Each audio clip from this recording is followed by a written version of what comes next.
പ്രിയമുള്ളവരെ,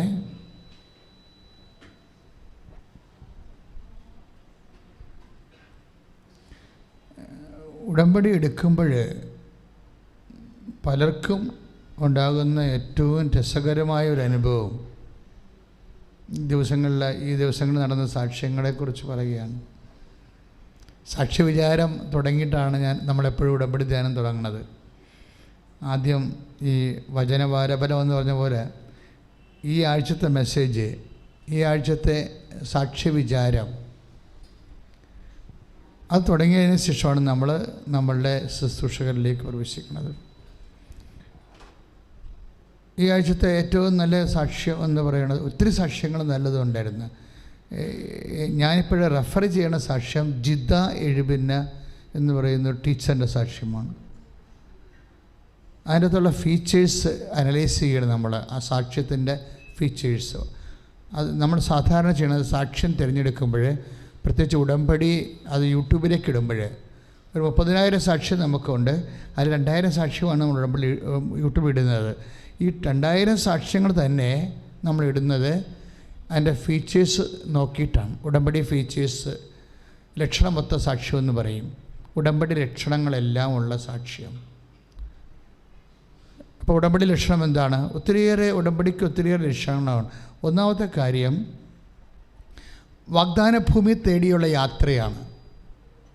ബൈബിളിൻ്റെ യാത്ര, ആത്മീയ യാത്ര, എല്ലാം ദൈവം ചൂണ്ടിക്കാണിക്കുന്ന വാഗ്ദാന ഭൂമി. അപ്പോഴേ അബ്രാഹാം ഈ വിശ്വാസത്തിൻ്റെ യാത്ര ആരംഭിക്കുമ്പോൾ തന്നെ ദൈവം എന്താണ് പറയണത്? ഞാൻ കാണിച്ചു തരൂ എന്നാണ് പറയണത്. Praise the Lord. ഞാൻ കാണിച്ചു തരും. അപ്പോൾ അത് ഉടമ്പടി ഫീച്ചറാണ്. ഉൽപ്പത്തി 12:1 ഞാൻ കാണിച്ചു തരും. അപ്പോൾ എബ്രാഹാം നോക്കിയെടുക്കേണ്ട കാര്യമില്ല. ക്ലിയർ അല്ലേ? നിങ്ങൾ മനസ്സിലാക്കണം, ദൈവത്തിൻ്റെ വഴികൾ എത്രയോ രസകരമാണെന്ന്. അതായത് നമ്മൾ നോക്കിയെടുത്ത് അലയേണ്ട, കഷ്ടപ്പെടേണ്ട കാര്യമില്ല. മറിച്ച് എന്താണ്, അതൊരു ഭാഗമാണ്. നോക്കിയെടുക്കേണ്ടതെന്ന് ഞാൻ പറയത്തില്ല. പക്ഷേ ഇതിനകത്ത് ഇങ്ങനെ ഒരു ഫീച്ചർ കൂടി ഉണ്ട്. എന്താണ്? നീ നടക്കേണ്ട വഴി നിൻ്റെ മുഖത്ത് നോക്കി ഞാൻ നിന്നെ ഉപദേശിക്കും. കൈയിടിച്ച് കിടന്ന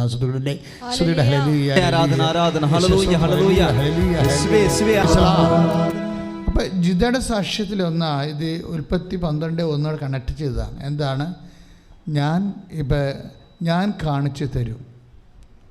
നീ ചെന്നെത്തേണ്ട സ്ഥലം, നീ പൊറുക്കേണ്ട സ്ഥലം, നീ ജീവിക്കേണ്ട സ്ഥലം, നിൻ്റെ destination. I will discern you the destination. നീ എത്തേണ്ട സ്ഥലം, ചെന്നെത്തേണ്ട സ്ഥലം എന്താണ്? ഞാനത് കാണിച്ചു തരും. It is very great. എനിക്ക് എന്ത് തോന്നണ? It is very great. കാര്യം നമ്മൾ ഒത്തിരി ഇപ്പോൾ 40 കോടി കട ഉണ്ടെന്ന് പറഞ്ഞ് അച്ഛൻ്റെ അടുത്ത് വരുമ്പോൾ, കൗൺസിലിങ്ങിന് വരുമ്പോൾ എനിക്കറിയാം, കർത്താവേ 20 കോടി പോലും വീട്ടാനുള്ള മാർഗ്ഗം ഈ മനുഷ്യൻ്റെ കയ്യിലില്ല. വസ്തു വിറ്റാലും കമ്പനി വിറ്റാൽ പോലും കിട്ടത്തില്ല. ബാക്കി പിന്നെ 20 കോടി എന്ത് ചെയ്യും? ഞാൻ കാണിച്ചു തരും. ബാക്കിയുള്ളതിനെന്ത് ചെയ്യും? ഞാൻ കാണിച്ചു തരും. ഈ ഒരു ബോധം നമുക്കുണ്ടാകണം. ഇത് പറഞ്ഞാണ് നമ്മുടെ പിതാവായ അബ്രാഹത്തിനെ വിളിച്ചുകൊണ്ട് പോരണത്. ഒരു പക്ഷേ ഏറ്റവും വലിയ ഒരു വാക്യതാണെന്ന് തോന്നണേ, ഞാൻ കാണിച്ചു തരും. അതിൻ്റെ ഭാഗമായിട്ട് സങ്കീർത്തനം പറയണത്, നീ നടക്കേണ്ട വഴി, അങ്ങോട്ട് പോകാനുള്ള സ്ഥലം മാത്രമല്ല, വഴിയും ഞാൻ കാണിച്ചു തരും. അപ്പം സ്ഥലം മാത്രമല്ല, നീ നടക്കേണ്ട വഴി നിൻ്റെ മുഖത്ത് നോക്കി ഞാൻ ഉപദേശിക്കും. എന്ത് രസകരമാണ്. ഞാൻ ഈ ജിദ്ദയുടെ സാക്ഷ്യം പറഞ്ഞതിൽ ജിദ്ദ പറയണത്, നമ്മൾ ഉടമ്പടി എടുത്തതിന് ശേഷം കുട്ടി കുറേ സാക്ഷ്യം പറയുന്നുണ്ട്. അതായത് ഉടമ്പടി എടുത്തതിന് ശേഷം എനിക്ക് തിരിഞ്ഞു നോക്കേണ്ടി വന്നിട്ടില്ല.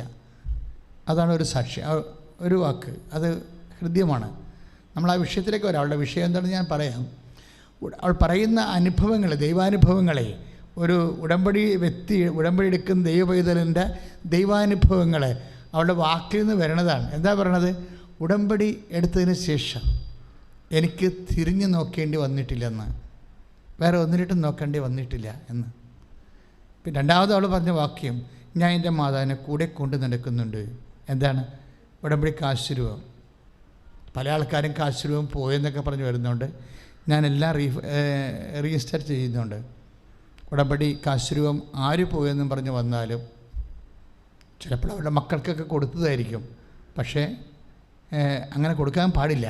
ഉടമ്പടി നീയും ദൈവവും തമ്മിൽ ചെയ്യുമ്പോൾ നിനക്ക് തരണ ജ്ഞാപകമാണത്. അത് കൈമാറ്റമല്ല, അത് കാശ് രൂപമല്ല ശരിക്കും.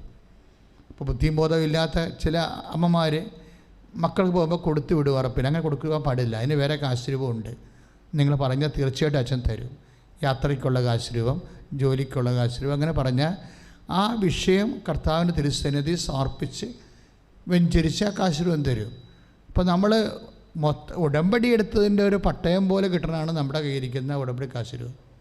അത് നിങ്ങൾ മിസ് ചെയ്യാതിരിക്കാൻ നോക്കണം. അത് നിങ്ങളുടെ കയ്യിൽ തന്നെ ഉണ്ടാണ്. അപ്പോൾ ജിത പറയണത്, ഞാൻ അന്ന് മുതൽ ഇന്ന് വരെ മാതാവിനെ പിരിഞ്ഞിട്ടില്ല. അതാണ് സത്യം. മാതാവിനെ പിരിഞ്ഞിട്ടില്ല എന്നുള്ളതിൻ്റെ ഓർമ്മപ്പെടുത്തലാണ് നമുക്ക് തന്നിരിക്കുന്ന കാശ് രൂപം. അതവിടെ കഴുത്തിലിട്ടിട്ടുണ്ട്. അവിടെ ചേട്ടന്മാർ എൻ്റെ അടുത്ത് പഴയ കാശ് രൂപം എടുത്ത് തരും. അച്ഛാ ഒന്ന് പുതുക്കി തരുമോ എന്ന് ചോദിക്കുമ്പോൾ ചേട്ടന്മാർ അവരുടെ പേഴ്സിൽ നിന്ന് എടുത്തിട്ട് ഏറ്റവും രഹസ്യമായ അറയിലാണത് വെച്ചിരിക്കുന്നത്. എത്രയോ ഭവ്യമായിട്ടാണ് സൂക്ഷിക്കുന്നത്. അപ്പോൾ അതുപോലെ നിങ്ങൾ സൂക്ഷിക്കുന്നത്, നിങ്ങൾ ദൈവമായിട്ട് ഉടമ്പടി എടുക്കുമ്പോൾ ദൈവം ഒരു പ്രോമിസ് ചെയ്യുന്നുണ്ട്. എന്താണ്? ഉൽപ്പത്തി 33:14 ഒരു പ്രോമിസ് ചെയ്യുന്നുണ്ട് ഉടമ്പടി എടുക്കുന്നവരോട്. I will come with you, അല്ലേ?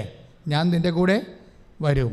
അപ്പം ഞാൻ കാണിച്ചു തരും, ഞാൻ നിൻ്റെ കൂടെ വരും, നീ നടക്കേണ്ട വഴി മുഖത്ത് നോക്കി ഉപദേശിക്കും എന്നൊക്കെ പറയുമ്പോഴേ ഇതെല്ലാം ഇന്ന് ഈ ഉടമ്പടിക്കാലത്ത് ആയിരങ്ങളുടെ അനുഭവമാണ്.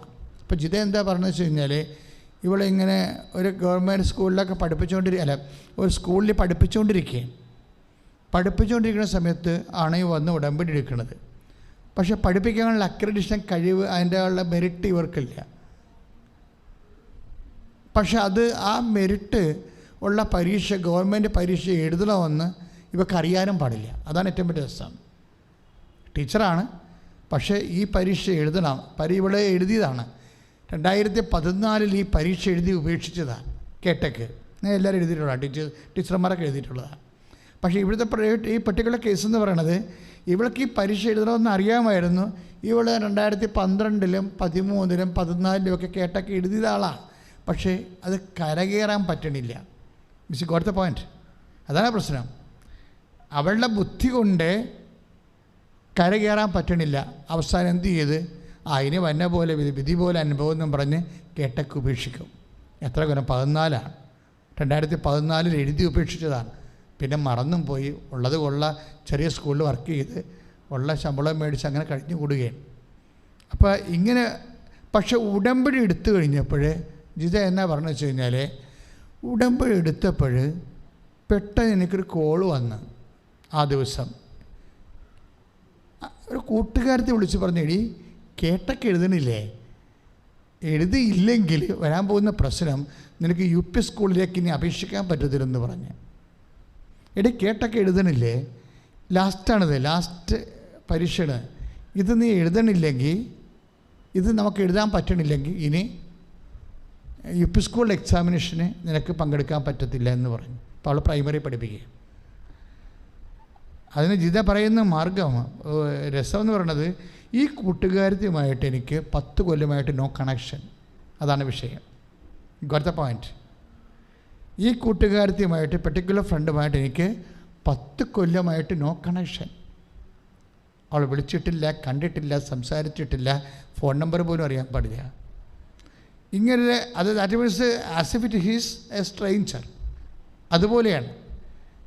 അപ്പോൾ ഈ കൂട്ടുകാർ എന്നിട്ട് ജിത പറയും, പിന്നെ ഉടനെ അപ്പോൾ ഇവൾക്ക് കേട്ടൊക്കെ എഴുതി മടുത്തതാണല്ലോ, തെറ്റിപ്പോയിട്ട് തോറ്റുപോയിട്ട് ഫയൽ ക്ലോസ് ചെയ്തതാണ്. ദൈവം നിൻ്റെ ക്ലോസ് ചെയ്ത ഫയലെല്ലാം ഓപ്പൺ ചെയ്ത മാർഗം നീ കാണണം. ദൈവത്തിലെ ഇതൊരു വേറെ ഒരു ലോകമാണ്. നീ ഏതെങ്കിലും വിധത്തിൽ തോറ്റു, ഇനി ഇപ്പോൾ പല വിവാഹവും കഴിക്കണം, കണ്ട് ചെറുക്കനെ കണ്ട് പെണ്ണിനെ കണ്ടുകൊണ്ട് അവസാനം മടുത്തു. നീ ആ ചാപ്റ്റർ ക്ലോസ് ചെയ്ത് നിനക്ക് ജീവിതത്തോടുള്ള വെറുപ്പോടുകൂടി കെട്ടാതെ നിൽക്കാമെന്ന് പറഞ്ഞ തീരുമാനം എടുത്തു. അല്ലെങ്കിൽ നീ ഒരു പ്രണയത്തിൽ പരാജയപ്പെട്ടു, അപ്പോൾ പ്രണയത്തിൽ പരാജയപ്പെടും നിൻ്റെ പങ്കാളി. ഞാൻ പ്രണയത്തിൻ്റെ ഗുണവും ദോഷവും ഇപ്പോൾ പറയണില്ല. എനിക്ക് എൻ്റെ വിഷയം പ്രണയത്തിൻ്റെ ഗുണവും ദോഷവും പറയുകയല്ല, അതിൻ്റെ ബലിയാടുകളുടെ സങ്കടങ്ങളെ കൈകാര്യം ചെയ്യുകയും. You got the point. പിടിയിട്ടില്ലേ കാര്യം? ഒരു ബന്ധത്തിൽ ചെന്നപ്പെട്ടതിന് ശേഷം പെട്ടെന്നൊരു തേപ്പ് കിട്ടിയെന്ന് വിചാരിച്ചോ? അങ്ങനെ ഒരു തേപ്പ് കിട്ടുമ്പോൾ യാതൊരു മാർഗ്ഗവുമില്ല. തേപ്പ് അതായത് ഒരു ഒന്നൊന്നര തേപ്പായിപ്പോയി. എന്ന് വെച്ച് കഴിഞ്ഞാൽ നമ്മൾ സത്യസന്ധമായിട്ട് തന്നെ നിന്നു, അവസാനം വരെ നിന്നു. പക്ഷെ നമ്മളെക്കാൾ അല്പം കൂടി ഒരു ഓപ്ഷൻ കിട്ടിയപ്പോൾ നമ്മുടെ പങ്കാളി ആ വഴിക്ക് പോയി. അപ്പോഴേ നിനക്കൊരു മനുഷ്യാരൂപി ഉടനെ ഡെവലപ്പ് ചെയ്യും. എന്താണ്? അവൻ്റെ മുമ്പിൽ, അവളുടെ മുമ്പിൽ. ചിലർ പറയും അവളെക്കാൾ ഭംഗിയുള്ള പെണ്ണെ കെട്ടിക്കൊണ്ട് അവളെ മുമ്പിൽ കൂടെ നടക്കണമെന്ന് പറയും. ചിലർ പറയും അവനേക്കാൾ വിദ്യാഭ്യാസമുള്ളവനെ ഞാൻ കല്യാണം കഴിച്ചുകൊണ്ട് അവൻ്റെ മുമ്പിൽ നടക്കണം, അവൻ്റെ വീടിൻ്റെ അടുത്ത് പോയി വീട് മേടിച്ച് താമസിക്കുന്നു പറയും. ഇതെല്ലാം മനുഷ്യാരൂപിയാണ്. അത് പിന്നെ സഹിക്കാവുന്നൊരു അരൂപിയാണ്. ഇനി സഹിക്കാൻ പറ്റാത്തൊരു അരൂപിയുണ്ട്. എന്താണ്? ഞാൻ ഇനി കെട്ടത്തില്ല, ഞാൻ പ്രണയത്തിൻ്റെ മൂക ബലിയാട് സാക്ഷിയായിട്ട് ഇങ്ങനെ ഗതികിട്ട പ്രേതമായിട്ട് അലഞ്ഞ് നടക്കി അവൻ്റെ മുമ്പിൽ കൂടി കടക്കും, അവളുടെ മുമ്പിൽ കൂടി നടക്കും. ഓ, എന്തോ ഒരു തോൽവിയാണ്. ഒന്ന് ചിന്തിച്ച് നോക്കിയേ. അതായത് ദൈവാരൂപി നഷ്ടപ്പെട്ടു കഴിഞ്ഞാൽ ഒരു മനുഷ്യൻ എങ്ങനെയാണ് മനുഷ്യാരൂപിയാൽ ടേക്കണപ്പ് ചെയ്യപ്പെടുന്നത്? ആ തീരുമാനം കണ്ട എന്താ പറയണത്? ഞാനിനി മരണം വരെ കെട്ടത്തില്ല. എന്നിട്ട് ഇവളെ എങ്ങനെയെങ്കിലും എപ്പോഴും തിരക്കിടുക. അവൾ കെട്ടിയ, അവൻ കെട്ടിയെന്ന് പറയുമ്പോൾ ഒരു സമാശ്വാസമായി. എന്താ കാര്യം? നിന്നെ തേച്ച ആളെ കല്യാണം കഴിച്ചു എന്ന് പറയുമ്പോൾ നിനക്കൊരു ഭയങ്കരമായ സന്തോഷം. എന്താണ്? നീ ഉടനെ മാപ്പ് സാക്ഷിയായി. അതാണ് ഉദ്ദേശിക്കുന്നത്. അവളെ കെട്ടിയല്ലോ, എന്നെ തേച്ചു അവൾ കെട്ടി, എന്നെ തേച്ചു അവൻ കെട്ടി. അപ്പോൾ പിന്നെ എന്ത് പറ്റും? ഇനി ഞാനൊരു മാപ്പ് സാക്ഷിയായിട്ട് സഹതാപിണിയായിട്ട് ജീവിക്കും, സ്വയം പീഡിതയായിട്ട് ജീവിക്കും. എൻ്റെ ദൈവവേദലെ, നിൻ്റെ ക്രിസ്തു ഇത് നിന്നിൽ നിന്ന് ആഗ്രഹിക്കണില്ല. You got the point. കർത്താവ് പറഞ്ഞില്ലേ 8:36 എന്താ പറഞ്ഞത്? യോഹന്നാൻ്റെ സുവിശേഷം 8:36, പുത്രൻ നിന്നെ സ്വതന്ത്രനാക്കിയാൽ നീ യഥാർത്ഥത്തിൽ സ്വതന്ത്രനായിരിക്കും. നിന്നെ യഥാർത്ഥത്തിൽ, അതാണ് യോഹന്നാൻ 8:36 എന്താ പറയണത്? ഒന്ന് പറഞ്ഞേ. പുത്രൻ നിന്നെ സ്വതന്ത്രനാക്കിയാൽ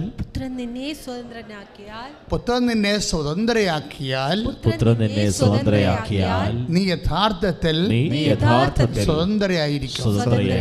അപ്പോഴ് യഥാർത്ഥത്തിൽ സ്വതന്ത്രയാക്കുന്നത് ആരാണ്? പുത്രനാണ്. ആരാണ്? ഈശോയാണ്. ഈശോ നിന്നെ സ്വതന്ത്രനാക്കിയപ്പോഴേ പിന്നീട് നീ ലോകത്തിൻ്റെ അടിമത്തത്തിലേക്ക് വീണ് അടിമത്തത്തിൻ്റെ വചനങ്ങൾ, അടിമത്തത്തിൻ്റെ ഭാവങ്ങൾ, അടിമത്തത്തിൻ്റെ പെരുമാറ്റങ്ങൾ കീപ്പ് ചെയ്യാൻ നമുക്ക് ബാധ്യതയില്ല. എന്താ കാര്യം? കർത്താവ് ഇതുപോലെയുള്ള പലതരത്തിലുള്ള അടിമത്തത്തിൽ നിന്നും, വൈകാരിക അടിമത്തം, ഇതൊരു വൈകാരിക അടിമത്തമല്ലേ? അവൻ കല്യാണം കഴിച്ചു, ഞാൻ കല്യാണം കഴിക്കാതെ മരണം വരെ നിൽക്കും, മൂത്ത് നരച്ച് കുരച്ച് ഇങ്ങനെ നിൽക്കും. എന്തിന്? അത് ദൈവം ദൈവ തിരുമനസ് എന്താണ്? ദൈവപൈതലെ, നിന്നെക്കുറിച്ചുള്ള ദൈവത്തിൻ്റെ മനസ്സാണ് നിൻ്റെ സ്വാതന്ത്ര്യം എന്ന് പറയണത്. ദൈവ തിരുമനസ്, ദൈവം അത് ആഗ്രഹിക്കുന്നുണ്ടോ? ദൈവം അത് നിനക്ക് മേലെ അടിച്ചേപ്പിച്ച അടിമത്വമല്ലേ? നിൻ്റെ പ്രേമ നൈരാശ്യം എന്ന് പറഞ്ഞിട്ടുള്ള വികാരത്തിന് അടിമപ്പെട്ടിരിക്കുന്ന ഈ മാനസികാവസ്ഥ ഈ ലോകം നിൻ്റെ മേൽ അടിച്ചേപ്പിച്ചിട്ടുള്ള അടിമത്വമാണ്. ആ നുകം പേറാൻ നീ ബാധ്യസ്ഥനല്ല. ഇത് അരുളി ചെയ്യുന്നത് കർത്താവായ യേശു. അതുകൊണ്ടാണ് യോഹന്നാൻ 8:36 പുത്രൻ നിന്നെ സ്വതന്ത്രരാക്കിയാൽ, പറഞ്ഞേ, പുത്രൻ നിന്നെ സ്വതന്ത്രരാക്കിയാൽ യഥാർത്ഥത്തിലെ സ്വതന്ത്രനായിരിക്കും. നീ യഥാർത്ഥത്തിലെ സ്വതന്ത്രയായിരിക്കും. പരിശുദ്ധ പരമ ദിവ്യകാരുണ്യത്തിന് അപ്പോഴും കർത്താവിൻ്റെ മുമ്പിൽ പ്രണയ നൈരാശ്യമുള്ളവർ ഒരു തീരുമാനം എടുക്കണം. ഇത് ദൈവഹിതമല്ല. പുത്രനാണ് എന്നെ സ്വതന്ത്രനാക്കുന്നത്. എൻ്റെ കർത്താവ് ക്രൂശിക്കപ്പെട്ടതും ഉയർത്തെഴുന്നേറ്റതും എന്നെ അടിസ്ഥാനപരമായി പാപത്തിൻ്റെ തിന്മകളിൽ നിന്ന് സ്വതന്ത്രമാക്കാനാണ്. എൻ്റെ കർത്താവ് എന്നെ സ്വതന്ത്രയാക്കി. ഞാനൊരിക്കലും ഇനി അടിമത്തത്തിൻ്റെ വൈകാരികമായ അടിമത്ത വഴികളിൽ ജീവിക്കത്തില്ല. ഏറ്റുപറഞ്ഞ് ഞാനൊരിക്കലും എൻ്റെ കർത്താവ് തൻ്റെ തിരുമരണത്താൽ തൻ്റെ ഉയർത്തെഴുന്നേൽപ്പിനാൽ എന്നെ സ്വതന്ത്രനാക്കി. ഞാനിനി ഒരിക്കലും ലോകത്തിന്റെ വൈകാരിക പരാജയത്തിന്റെ വൈകാരിക അടിമത്തത്തിലെ അതിന്റെ നുഖത്തിലെ ഒരു കാലത്തും ജീവിക്കത്തില്ല. ഇത് പ്രതിജ്ഞ. യേശുവിന്റെ നാമത്തിലുള്ള ശക്തമായ തീരുമാനം. എൻ്റെ പ്രിയപ്പെട്ടവരെ, പാട്ടുകൾ പാടുമ്പോഴും പ്രാർത്ഥിക്കുമ്പോഴും നിങ്ങൾ ദൈവസ്നേഹത്തോടെയാണ് അത് ചെയ്യേണ്ടത്. കർത്താവ് എഴുന്നള്ളിയിരിക്കുന്ന, ജീവനോടെ ഇരിക്കുന്ന, ജ്വലിച്ചു നിൽക്കുന്ന ഈ അൾത്താറയിലെ അമ്മ മാതാവ് പ്രത്യക്ഷപ്പെട്ടതിൻ്റെ മുമ്പിൽ നിന്നുകൊണ്ട് നമ്മൾ വലിയ ദൈവശുശ്രൂഷ നടത്തുക. അപ്പോൾ ഇത് ദൈവം ഒത്തിരിയേറെ മക്കളത്തോടും ഓൺലൈനായിട്ട് ആയിരങ്ങളാണ് ഇപ്പോഴ് നമ്മളുടെ കൂടെ നിൽക്കുന്നത് ഈ ആരാധനയിൽ. അപ്പോൾ അവരെല്ലാവരും സമർപ്പിച്ചുകൊണ്ട് അച്ഛൻ ഈ സമയത്ത് ഓർത്ത് പ്രാർത്ഥിക്കുകയാണ്. ഞാൻ ആദ്യം ഇവിടെ വന്ന സമയത്ത് കർത്താവ് 2 വെള്ള കിഡ്നികളെ കാണിച്ചായിരുന്നു. 2 വെള്ള കിഡ്നികളെ പൂർണ്ണമായി സൗഖ്യപ്പെട്ടതിൻ്റെ ലക്ഷണങ്ങളാണത്. കിഡ്നികളെ കർത്താവ്, രോഗമുള്ളവരെ കർത്താവ് ഈ ആരാധനയിൽ തുടങ്ങിയപ്പോൾ തന്നെ ഈശോ സൗഖ്യപ്പെടുത്തിയിട്ടുണ്ട്. കൈയിടിച്ച് ശ്രദ്ധിക്കട്ടെ. ദിവ്യകാരുണ്യത്തിന് കൈ നെഞ്ചത്ത് വെച്ച് എൻ്റെ സ്നേഹമുള്ള കർത്താവിനെ, എൻ്റെ സ്നേഹമുള്ള കർത്താവിനെ. അച്ഛൻ ഇങ്ങനെ ഓരോ കാര്യങ്ങൾ പറയുമ്പോഴും നിങ്ങളെ പ്രത്യുത്തരമായിട്ട് പരിശുദ്ധ പരമദിവ്യ കാരുണ്യത്തിനെന്ന് പറയണം. എൻ്റെ സ്നേഹമുള്ള കർത്താവിന് നേരവും ആരാധനയും സ്തുതിയും പുകഴ്ചയും ഉണ്ടായിരിക്കട്ടെ. എൻ്റെ ജീവനായ കർത്താവിന്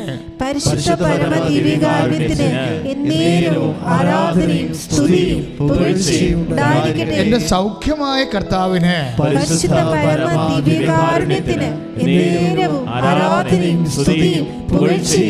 എൻ്റെ ശക്തിയായ കർത്താവിന്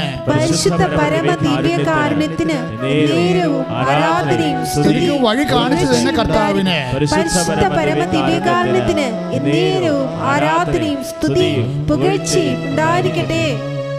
ഞാൻ പോകേണ്ട ഇടം ചൂണ്ടിക്കാണിച്ചു തരുന്ന കർത്താവിന് പരിശുദ്ധ പരമ ദിവ്യകാരുണ്യത്തിന് ആരാധനയും സ്തുതിയും പുകഴ്ചയും ഉണ്ടായിരിക്കട്ടെ. ഞാൻ നടക്കേണ്ട വഴി എന്റെ മുഖത്ത് നോക്കി ഉപദേശിച്ചു തരുന്ന കർത്താവിന് പരിശുദ്ധ പരമ ദിവ്യകാരുണ്യത്തിന് ആരാധനയും സ്തുതിയും പുകഴ്ചയും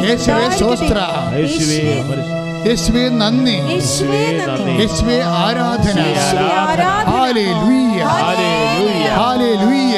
കർത്താവ് നമുക്കൊരു സഹായം തരുമ്പോൾ വീണ്ടും വീണ്ടും നിങ്ങൾക്ക് സഹായങ്ങൾ പ്രതീക്ഷിക്കാം. മനസ്സിലായ മക്കളെ? കർത്താവ് നിങ്ങൾക്കൊരു സഹായം തരുമ്പോൾ വീണ്ടും വീണ്ടും നിങ്ങൾക്ക് ആ മേഖലയിലുള്ള സഹായങ്ങൾ പ്രതീക്ഷിക്കാം. എന്താ പറഞ്ഞു വെച്ച് കഴിഞ്ഞാൽ, ഇപ്പോൾ ജിദ പറയുന്ന ഒരു സാക്ഷ്യം, അച്ഛാ എന്നിട്ട്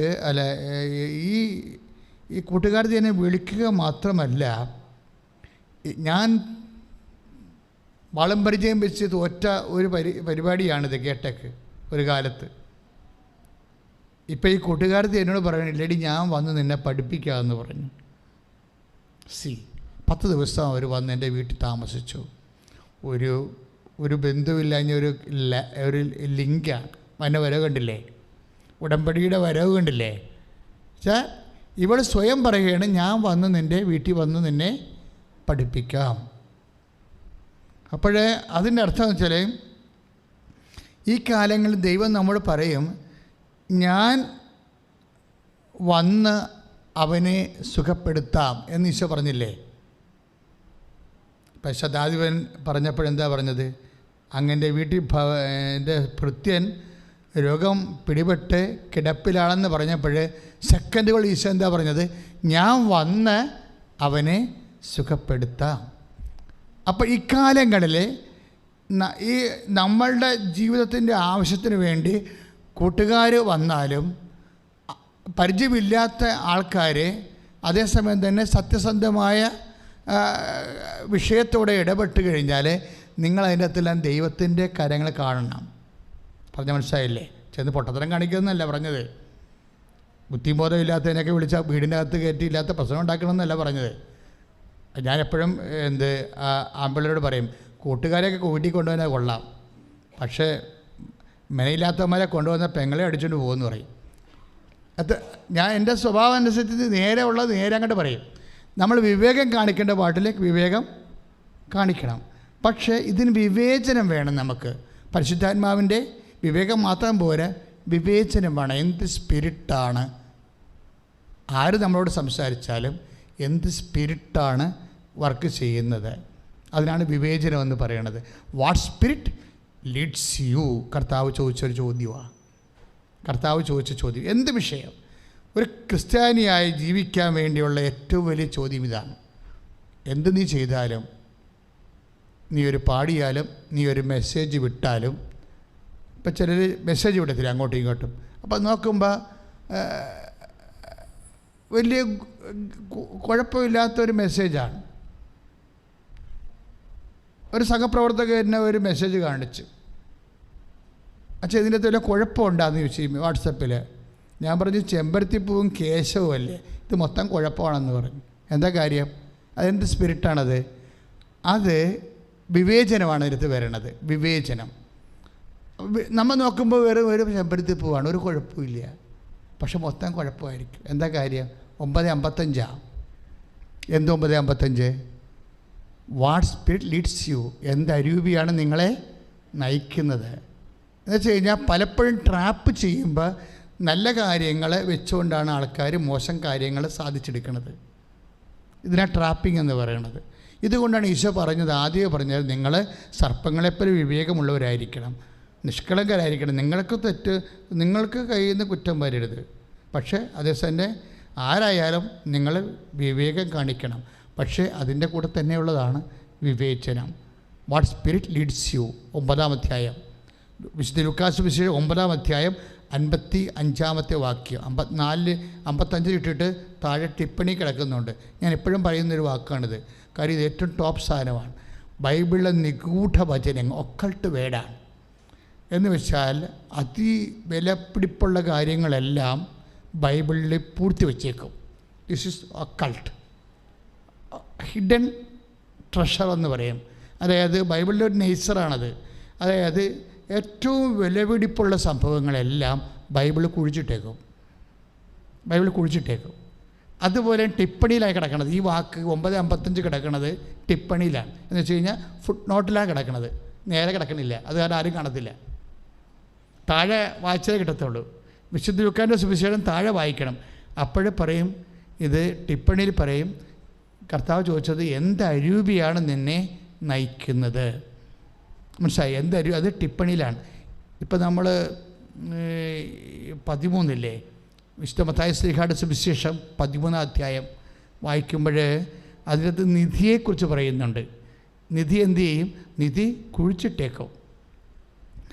അപ്പം നിധി കുഴിച്ചിട്ടൊരു പറമ്പ് കണ്ടെത്തി കഴിഞ്ഞാൽ അടുത്ത സ്റ്റെപ്പ് എന്താണ്? നിധി കുഴിച്ചിട്ടൊരു പറമ്പ് നമ്മൾ കണ്ടെത്തി, ആ പറമ്പിൽ നിധി ഒന്നുണ്ടെന്ന് കണ്ടെത്തി. അടുത്ത സ്റ്റെപ്പ് എന്താണ്?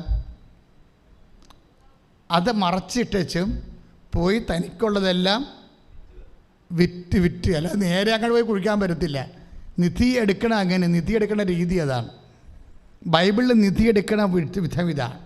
എന്താണ്? തനിക്കുള്ളതെല്ലാം വിൽക്കേണ്ടി വരും. നമുക്കൊന്ന് നോക്കാം വചനം. ശ്രുതികട്ടെ ഹല്ലേലൂയ.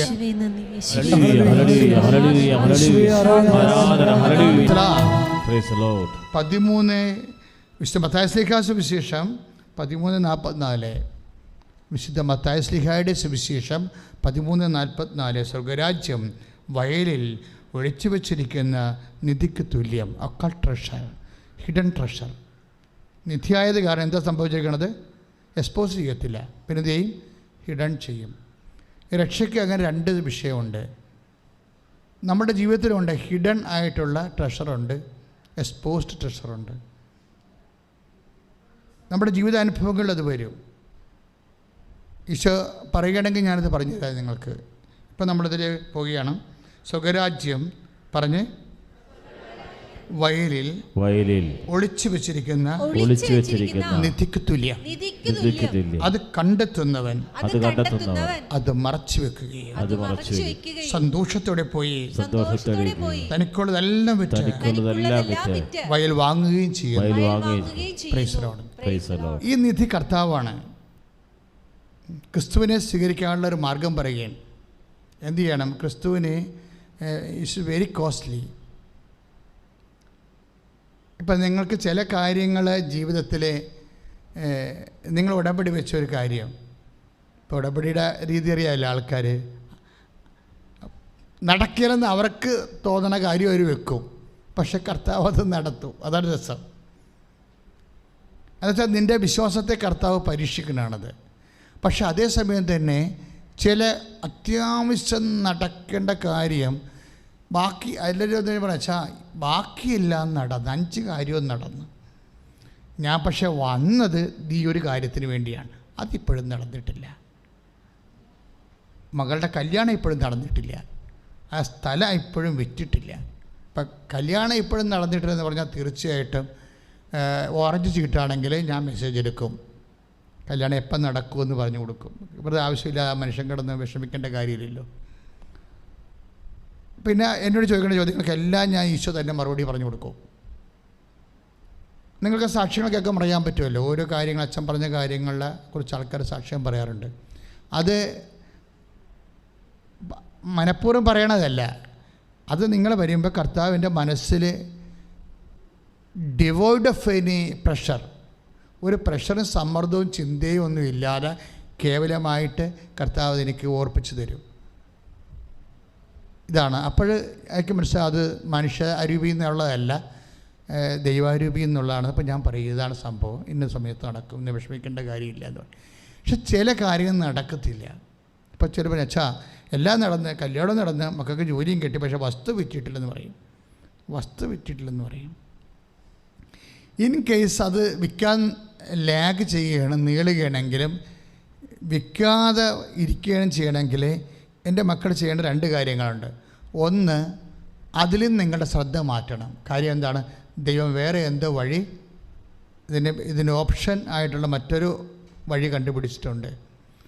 അപ്പം നമ്മൾ ദൈവ തിരുമനസ്സിന് സമർപ്പിച്ചിട്ട് കർത്താവിൻ്റെ തിരുമനസ് അനുസരിച്ചിട്ട് ക്രമീകരിക്കാൻ വേണ്ടി സമർപ്പിക്കണം നമ്മൾ. അല്ല അതേന്നും പറഞ്ഞിരിക്കാതെ ഈ വസ്തു നോക്കുമ്പോൾ വിൽക്കാത്ത വസ്തുവോട് നോക്കുമ്പോൾ ചില പറയും എൻ്റെ ഞാനിപ്പോൾ ആ വസ്തുവിൻ്റെ അടുത്തേക്ക് പോകണ കൂടിയില്ല, അത് പോയാൽ പിന്നെ അന്ന് മുഴുവൻ സമാധാനം ഉണ്ടാകത്തില്ലെന്നും, അത് പോയാൽ അന്ന് മുഴുവൻ സമാധാനം ഉണ്ടാകത്തില്ല. ഇപ്പോൾ ചെറിയ പറയും എങ്ങനെയാ ആ വസ്തുവിലേക്ക് പോണത്? അയൽവാസി കെട്ടി വെച്ചിരിക്കണം അങ്ങോട്ടുള്ള വഴി, അത് കാണുമ്പോൾ തന്നെ മനുഷ്യൻ മൂഡൗട്ടാവും. അപ്പോൾ ഞാൻ പറഞ്ഞാൽ കുഴപ്പമില്ല, സമയമാകുമ്പോൾ അവൻ അഴിച്ചു തരികയും ചെയ്യും, നീ വസ്തു വിൽക്കുകയും ചെയ്യും, അതുവരെ നീ ടെൻഷൻ അടിക്കേണ്ട കാര്യമില്ല. ചിലപ്പോൾ അയൽവാസിനെ കൊണ്ട് കർത്താവ് തന്നെയായിരിക്കും പഠിപ്പിക്കണം, നീ കെട്ടി വെച്ചേക്കാൻ പറയണത്. ചിലപ്പോൾ വസ്തു വിൽക്കണത് കർത്താവിൻ്റെ തിരുമനസ്സായിരിക്കത്തില്ല. ചിലപ്പോൾ നിൻ്റെ മക്കൾക്ക് ചിലപ്പോൾ നാളത്തെ ആവശ്യം ഉണ്ടാവും, അല്ലെങ്കിൽ പേരക്കിടാങ്ങൾക്ക് ആവശ്യം ഉണ്ടാവും. കർത്താവ് സംരക്ഷിക്കണമായിരിക്കും, അത് അറിയത്തില്ല. അത് മെസ്സേജ് എടുത്താൽ മാത്രമേ അറിയാൻ പറ്റത്തുള്ളൂ. ഇനിയുള്ള കാലങ്ങളൊക്കെ ഭൂമി ഇല്ലാത്തൊരു കാലമല്ലേ വരണത്. ഒരു കാലത്തും ഭൂമി ഇല്ലാത്തൊരു കാലമാണ് വരണത്. കാരണം കേരളത്തിലെ ഭൂമിയുടെ അവസ്ഥ നമുക്കറിയാമല്ലോ. തുച്ഛമായ ഭൂമിയെ CRZ വന്നപ്പോൾ 13% ഭൂമിയാണ് മരവിപ്പിച്ചത്. 10-17% ഭൂമി കാടാണ്. അപ്പോൾ ഇത്രയും ഭൂമി മനുഷ്യവാസയോഗ്യമല്ല, കാടും വെള്ളവുമായി കിടക്കുകയാണ്. പുഴകളും കടലും, കടലിൻ്റെ അരിയിൽ കൂടിയുള്ള വീട് സ്ഥലം, പുഴകളുടെ അടിയിൽ കൂടിയുള്ള സ്ഥലങ്ങളെല്ലാം സുപ്രീം കോടതി മരവിപ്പിച്ചിരിക്കുകയാണ് CRZ വഴി. അപ്പോൾ എത്ര 13% പോയിരിക്കുന്നത്. 13% കുട്ടനാട്ടിൽ മാത്രം റിലീസ് കൊടുത്തിട്ടുണ്ട്. അത് കുട്ടനാട്ടിൽ ഉപ്പുവെള്ളം കയറുന്നില്ല എന്നും പറഞ്ഞുകൊണ്ട് ഉള്ളൊരു പ്രൊവിഷനിലാണ്. ഉപ്പുവെള്ളം കയറുന്ന സ്ഥലങ്ങളിലെല്ലാം ഗവൺമെൻറ് മരവിപ്പിച്ചിട്ടുണ്ട്, വേലിയേറ്റമുള്ള സ്ഥലങ്ങളിലെല്ലാം. പക്ഷെ 13% സ്ഥലം പോയി. ഇല്ലാത്ത കേരളത്തിൽ, ചവിട്ടി നിൽക്കാൻ സ്ഥലമില്ലാത്ത കേരളത്തിൽ 13%, മൊത്തം സംസ്ഥാനത്തിന് 13% മരവിപ്പിച്ചാലുള്ള അവസ്ഥ എന്തായിരിക്കും? നമുക്കതിനുള്ള, നമ്മുടെ സംസ്ഥാനത്തിന് അതിനുള്ള ഇച്ഛാശക്തിയില്ല. ആപ്പടെ 3 കോടി ജനമേ ഉള്ളൂ. 100 കോടി ജനങ്ങളുടെ തീരുമാനത്തിൽ നമുക്ക് എന്താ പ്രൊവിഷൻ? പക്ഷേ പല രാജ്യങ്ങളിലും കൂടുതൽ ജനങ്ങളുള്ള രാജ്യങ്ങളിലെല്ലാം സെൻട്രൽ ഗവൺമെൻറ് സാധനം മരവിപ്പിച്ചിട്ടുണ്ട്, റിലീസ് ചെയ്തിട്ടുണ്ട്. ഇതുകൊണ്ട് ഏറ്റവും കൂടുതൽ പ്രാർത്ഥന വേണ്ടി വരുന്ന കേരളത്തിനാണ് എനിക്ക് തോന്നുന്നത്. ഭാവി കാലങ്ങളിൽ ഏറ്റവും കൂടുതൽ പ്രകൃതി എല്ലാവരുടെയും പിടിവിട്ട് നിൽക്കുകയാണ്. ആവശ്യത്തിന് ഭീകരവാദത്തെ സംരക്ഷിക്കാതെ ഇരിക്കാൻ സർക്കാരിന് പറ്റാതിരിക്കുകയും അതിൻ്റെ പേരിൽ തൂങ്ങിയാൽ പിന്നെ സർക്കാരും തൂങ്ങും. അങ്ങനെ ആർക്കും അങ്ങോട്ടും ഇങ്ങോട്ടും ഈ മുതലയും പെരുമ്പാമ്പും കൂടി പിടിച്ചിട്ട് രണ്ടും ചത്ത് പോലുള്ള അവസ്ഥകളാണ് പോണത്. അതായത് അത്രയും ഒരു കുരുക്കിലാണ് കിടക്കുന്നത്. അതുകൊണ്ട് സംസ്ഥാനത്തിന് വേണ്ടി നന്നായിട്ട് പ്രാർത്ഥിക്കേണ്ടി വരും. പിന്നെ ഇപ്പോൾ കാലാവസ്ഥ വ്യതിയാനം കൂടി വന്നപ്പോൾ 40 ദിവസത്തിനുള്ളിൽ 15 ന്യൂനമർദ്ദം, ഇനി ഇരട്ട ന്യൂനമർദ്ദമാണ് ഇപ്പോൾ നടന്നുകൊണ്ടിരിക്കുന്നത്. ഇരട്ട ന്യൂനമർദ്ദം. അപ്പോൾ ഇങ്ങനെയുള്ള വരുമ്പോഴേ നമ്മുടെ കയ്യിൽ നിന്ന് വിട്ടുപോയി, ശാസ്ത്രത്തിൻ്റെ കയ്യിൽ നിന്ന് വിട്ടുപോയി. അതാണ് എനിക്ക് തോന്നിയത്. ഓരോരോ സംഭവങ്ങളൊക്കെ പറഞ്ഞുകൊണ്ടിരിക്കുക. അപ്പോൾ ഓരോ പുതിയ നിയമം വരുമ്പോൾ പോലീസുകാർക്ക് കൂടുതൽ പണിയും, കോടതിക്ക് കൂടുതൽ കാശും, കൂടുതൽ വക്കീൽമാർക്ക് കാശും, അല്ല വേറെ പ്രശ്നങ്ങളൊന്നുമില്ല. നിയമങ്ങൾ വർദ്ധിക്കുന്നതനുസരിച്ചുണ്ട്.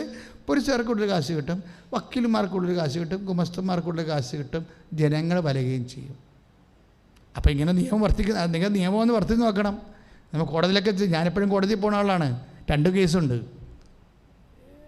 സമൂഹത്തിന് വേണ്ടി എടുത്ത കേസാണ്, തീരദേശ ജനതയ്ക്ക് വേണ്ടി എടുത്ത കേസാണ്. പക്ഷേ അവിടെ ചെല്ലുമ്പോൾ നമുക്ക് മനസ്സിലാകുന്നത് ഓരോ കേസും വർദ്ധിപ്പിക്കും തോറും അതിൻ്റെ മെച്ചമാർക്കാണ് കോടതിക്കും കോടതിയിലെ ജീവനക്കാർക്കും അതുപോലെ തന്നെ മറ്റ് സർക്കാർ എക്സിക്യൂട്ടീവ് സംവിധാനങ്ങൾക്കുമാണ് അതിൻ്റെ മെച്ചം. ജനങ്ങൾക്ക് പിന്നെയും പ്രഷറാണ്. അപ്പോൾ ഈ ജനങ്ങളുടെ ഇങ്ങനെയുള്ള സൈലൻറ്റ് പ്രഷേഴ്സ്, അതുപോലെ തന്നെ നമുക്ക് കൈകാര്യം ചെയ്യാൻ പറ്റാത്ത രീതിയിലുള്ള കാലാവസ്ഥ ഭേദങ്ങൾ, പിന്നെ ചവിട്ടു നിൽക്കാനുള്ള ഇടം പോലും ഇതുപോലെ ഓരോ കാര്യങ്ങൾ പറഞ്ഞ് സർക്കാരും സുപ്രീം കോടതിയൊക്കെ മരവിപ്പിച്ചിട്ട് ജനങ്ങളെ തിക്കി ഞെരുക്കി ശ്വാസം മുട്ടിക്കുന്നൊരവസ്ഥയാണ്. ഇവിടെ ദൈവത്തിന് മാത്രമേ സ്പേസുള്ളൂ. കർത്താവ് ഇടപെട്ടാൽ രാജ്യത്തിൻ്റെ മേലും സംസ്ഥാനത്തിൻ്റെ മേലും ദൈവം ഇടപെടാൻ വേണ്ടി കൈ ഉയർത്തി പ്രാർത്ഥിക്കുക. രാജ്യത്തിൻ്റെ മേലും സംസ്ഥാനത്തിൻ്റെ മേലും ജനങ്ങളുടെ സ്വസ്ഥവും സമാധാനവും സുരക്ഷിതവും സൗകര്യവും ഉറപ്പുവരുത്താൻ വേണ്ടി അതിശക്തമായ ദൈവത്തിൻ്റെ ഇടപെടൽ ഉണ്ടാകാൻ വേണ്ടി പ്രാർത്ഥിക്കട്ടെ. ശ്രുതികട്ടെ ഹല്ലേലൂയ ഹല്ലേലൂയ ഹല്ലേലൂയ ഹല്ലേലൂയ. അതിശക്തമായ ശ്രുതികട്ടെ ഹല്ലേലൂയ. കർത്താവേ പ്രാർത്ഥിക്കുന്നു. കർത്താവേ കൊറോണ മൂന്നാമത്തെ തരംഗം കർത്താവേ ലോകത്തുനിന്ന് പൂർണ്ണമായി നീങ്ങിപ്പോകണമെന്ന് പ്രാർത്ഥിക്കുന്നു. അതിനെ കൈകാര്യം ചെയ്യാൻ കർത്താവേ ലോകത്തിൻ്റെ ഭരണാധികാരികൾക്കും ശാസ്ത്രജ്ഞന്മാർക്കും മെഡിക്കൽ സയൻസിനും കർത്താവേ പ്രത്യേക കൃപ നൽകണമെന്ന് പ്രാർത്ഥിക്കുന്നു. ദൈവത്തിൻ്റെ ശക്തി ശാസ്ത്രജ്ഞന്മാരിലും മെഡിക്കൽ സയൻസിലും ഭരണാധികാരികളിലും നിറയട്ടെ. അപ്പോൾ ഹിഡൻ ട്രഷേഴ്സ്, ബൈബിളിലെ നിഗൂഢമായ നിധികൾ, ഈ നിധികളെ കുറിച്ച് പറയുമ്പോഴെല്ലാം സ്വർഗരാജ്യം ദൈവരാജ്യം എന്ന് പറയുന്നുണ്ടെങ്കിലും ബൈബിൾ ഉദ്ദേശിക്കുന്നത് ക്രിസ്തുവിനെ തന്നെയാണ്. നമ്മളിപ്പോൾ ഉടമ്പടിയിൽ 6 ആവശ്യങ്ങളാണ് വെച്ചേക്കണത് അല്ലേ? പക്ഷേ ഈ 6 ആവശ്യത്തേക്കാൾ വലിയൊരു ആവശ്യം എന്താണ്? ക്രിസ്തുവിനാൽ ടേക്കപ്പ് ചെയ്യപ്പെടുക എന്നുള്ളതാണ്. അച്ഛൻ പറഞ്ഞ മനസ്സിലായില്ലേ? ഇപ്പോൾ കഴിഞ്ഞ ദിവസം ഒരു ചേച്ചി സാക്ഷ്യം പറഞ്ഞത് 6 ആവശ്യം വെച്ചു, 13 കിട്ടിയെന്ന്. ഏതാണ്ട് നമ്മൾ ഷോടതി പറയണ പോലെ പറയണേ, 6 വെച്ചിട്ട് 13 കിട്ടിയെന്ന്. എന്ന് വെച്ച് കഴിഞ്ഞാൽ 6 ഒരു നമ്പര് ഉടമ്പടി 6 കൽഭരണികളുടെ പ്രതീകമായിട്ട് വെച്ചിരിക്കുന്ന നമ്പരാണെങ്കിലും കൊളോസ്യസ് 3:11 എന്താ പറയണത്? കൊളോസ്യസ് 3:11 ക്രിസ്തു എല്ലാമാണ്. ഒന്ന് പറഞ്ഞേ, ക്രിസ്തു എല്ലാമാണ്. ക്രിസ്തു എല്ലാവരിലുമാണ്. ക്രിസ്തു എല്ലാവരിലുമാണ്. അപ്പം ക്രിസ്തു ആരാണെന്ന് പറയണത്? നിൻ്റെ 6 ആവശ്യം മാത്രമല്ല, നിൻ്റെ 60 ആവശ്യവും ക്രിസ്തുവാണ്. ഇപ്പം നിങ്ങൾ 6 ആവശ്യം വെച്ചിട്ട് പോകുമ്പോൾ നിങ്ങൾ പറയും, അച്ഛാ 6ൽ 3 നടന്ന്, പക്ഷെ 3 നടന്നത് ഉടമ്പടി ഇല്ലാത്തതാണെന്ന് പറയും. കൗൺസിലിൽ വരുമ്പോൾ പറയണതാണ് 6ൽ 3 നടന്ന് വേറെ 3 നടന്നത് എന്താണ്? ഉടമ്പടിയിൽ വെക്കാത്തതാണെന്ന് പറയും. അതെന്താ സംഭവം? ഉടമ്പടിയിൽ വെക്കാത്തതാണെങ്കിലും നീ ഉടമ്പടി വഴി ആര് പറയുന്ന വചനമാണ് ഏറ്റെടുക്കുന്നത്? അവൻ പറയുന്ന വചനങ്ങൾ അല്ലേ? അപ്പോഴേ ഉടമ്പടിയിൽ യോഹന്നാൻ 2:5 നീ ഉടമ്പടിയിൽ ആര് പറയുന്ന വചനമാണ് നടപ്പിലാക്കുന്നത്? അവൻ പറയുന്ന വചനങ്ങൾ. ആര് പറയുന്ന വചനങ്ങൾ? ഈശോ പറയുന്ന വചനങ്ങൾ, ക്രിസ്തു പറയുന്ന വചനങ്ങൾ. ക്രിസ്തു എന്ന് പറയണത് നിൻ്റെ ഈ 6 നിയോഗം മാത്രമാണോ? ആണോ? അല്ല. അതാണ് കൊളോസ്യസ് 3:11 പറയണത്. എന്താണ്? ക്രിസ്തു എല്ലാമാണ്. ഒന്ന് പറഞ്ഞേ, ക്രിസ്തു എല്ലാമാണ്, എല്ലാവരിലുമാണ്. എല്ലാവരിലുമാണ്. കാര്യം എല്ലാവരും ഉടമ്പടി എടുത്തിട്ടുണ്ടല്ലോ, ക്രിസ്ത്യൻസ് മാത്രമല്ല, അക്രൈസ്തവരായ സഹോദരങ്ങൾ ഉടമ്പടി എടുത്തിട്ടുണ്ട്. അതുകൊണ്ടാണ് ബൈബിളൊരു അടിസ്ഥാനത്തിലാണ് എന്താ പറയണത്? എല്ലാവരിലുമാണെന്ന്, ക്രിസ്ത്യാനികൾ മാത്രമല്ലെന്ന്. അവരെ മറന്നു പോകരുത്. കൊളോസ്യസ് 3:11 ഏറ്റു പറഞ്ഞേ, കൊളോസ്യസ് 3:11 ക്രിസ്തു എല്ലാമാണ്, ക്രിസ്തു എല്ലാമാണ്, എല്ലാവരിലുമാണ്, എല്ലാവരിലുമാണ്. ക്രിസ്തു എല്ലാമാണ്, ക്രിസ്തു എല്ലാമാണ്, എല്ലാവരിലുമാണ്, എല്ലാവരിലുമാണ്. അപ്പം അതുകൊണ്ട് സ്വാഭാവിക ക്രിസ്തു എല്ലാമായത് കാരണം, ക്രിസ്തു എല്ലാവരിലുമായത് കാരണം എന്താ സംഭവിക്കണത്? നിൻ്റെ ഈ 6 കാര്യങ്ങൾ മാത്രമല്ല, ഉടമ്പടിക്കാലത്ത് വേറെ പല കാര്യങ്ങളും നടന്നു കാണാം. പക്ഷെ അത് നീ ഇവിടെ സാക്ഷ്യം പറയത്തില്ല, നീ പറയണം. അത് ഉടമ്പടി കാലത്ത് ഈ ഉടമ്പടി പട്ടികയിലുള്ള കാര്യം മാത്രം നീ എണ്ണിച്ചുട്ടപ്പം പോലെ വന്ന് പറയുന്നുള്ളൂ. അതിന് ഇടയ്ക്ക് നടന്നിട്ടുള്ള കുറേ കാര്യങ്ങളുണ്ട്. അതെല്ലാം ക്രിസ്തു എല്ലാമാണെന്നുള്ള അടിസ്ഥാനത്തിൽ ഈശോയുടെ വചനങ്ങൾ പാലിച്ച് നീ ജീവിച്ചപ്പോൾ കർത്താവ് നിനക്ക് തന്ന അനുഗ്രഹങ്ങളാണ്. പ്രാർത്ഥിക്കുക, കർത്താവേ. കൊളോസ്യസ് 3:11 പ്രാർത്ഥിക്കുന്നു, ക്രിസ്തു എല്ലാമാണ്. ഞാൻ ഉടമ്പടി വെച്ചപ്പോൾ ഉടമ്പടി വെച്ച ഒരു കാര്യവും നടക്കാതിരിക്കുകയും ഉടമ്പടിക്കുള്ള പുറത്തുള്ള കാര്യങ്ങള് നടക്കുകയും ചെയ്തപ്പോഴേ അത് ഈശോ തന്നെയാണ് എനിക്ക് ചെയ്തു തന്നതെന്ന് എനിക്കിപ്പോൾ വിവേചിച്ച് വചനം നൽകുന്നതിനെ ഓർത്ത് പരിശുദ്ധാത്മാവേ, ഈ വെളിപാടിന് ഞാൻ കൈ ഉയർത്തി അങ്ങേക്ക് നന്ദി പറയുന്നു, അങ്ങേ സ്തുതിക്കുന്നു, അങ്ങേ ആരാധിക്കുന്നു. സ്തുതിക്കട്ടെ. ഇപ്പം മത്തായി ശ്ലീഹയുടെ സുവിശേഷമാണ് നമ്മൾ ധ്യാനിച്ചുകൊണ്ടിരുന്നത്. 13-ാം അധ്യായത്തിൽ 44-ാം വാക്യങ്ങൾ എന്താണ്? സ്വർഗരാജ്യം വയലിൽ ഒളിച്ചു വച്ചിരിക്കുന്ന നിധിക്ക് തുല്യം. അത് കണ്ടെത്തുന്നവൻ അത് മറച്ചു വെക്കുകയും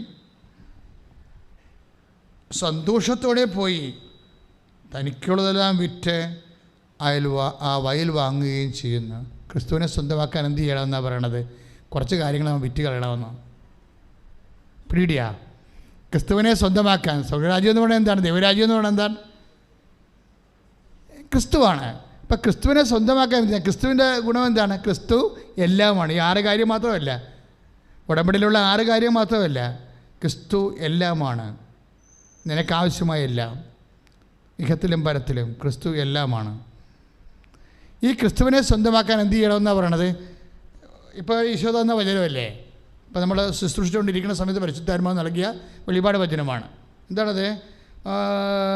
മത്തായി ശ്ലീഹ 13-ാം അധ്യായം 44-ാമത്തെ വാക്യം. സ്വർഗരാജ്യം വയലിൽ ഒളിച്ചു വെച്ചിരിക്കുന്ന നിധിക്ക് തുല്യമാണ്. അപ്പോൾ ഈസിയായിട്ട് എടുക്കാൻ പറ്റത്തില്ലെന്ന്.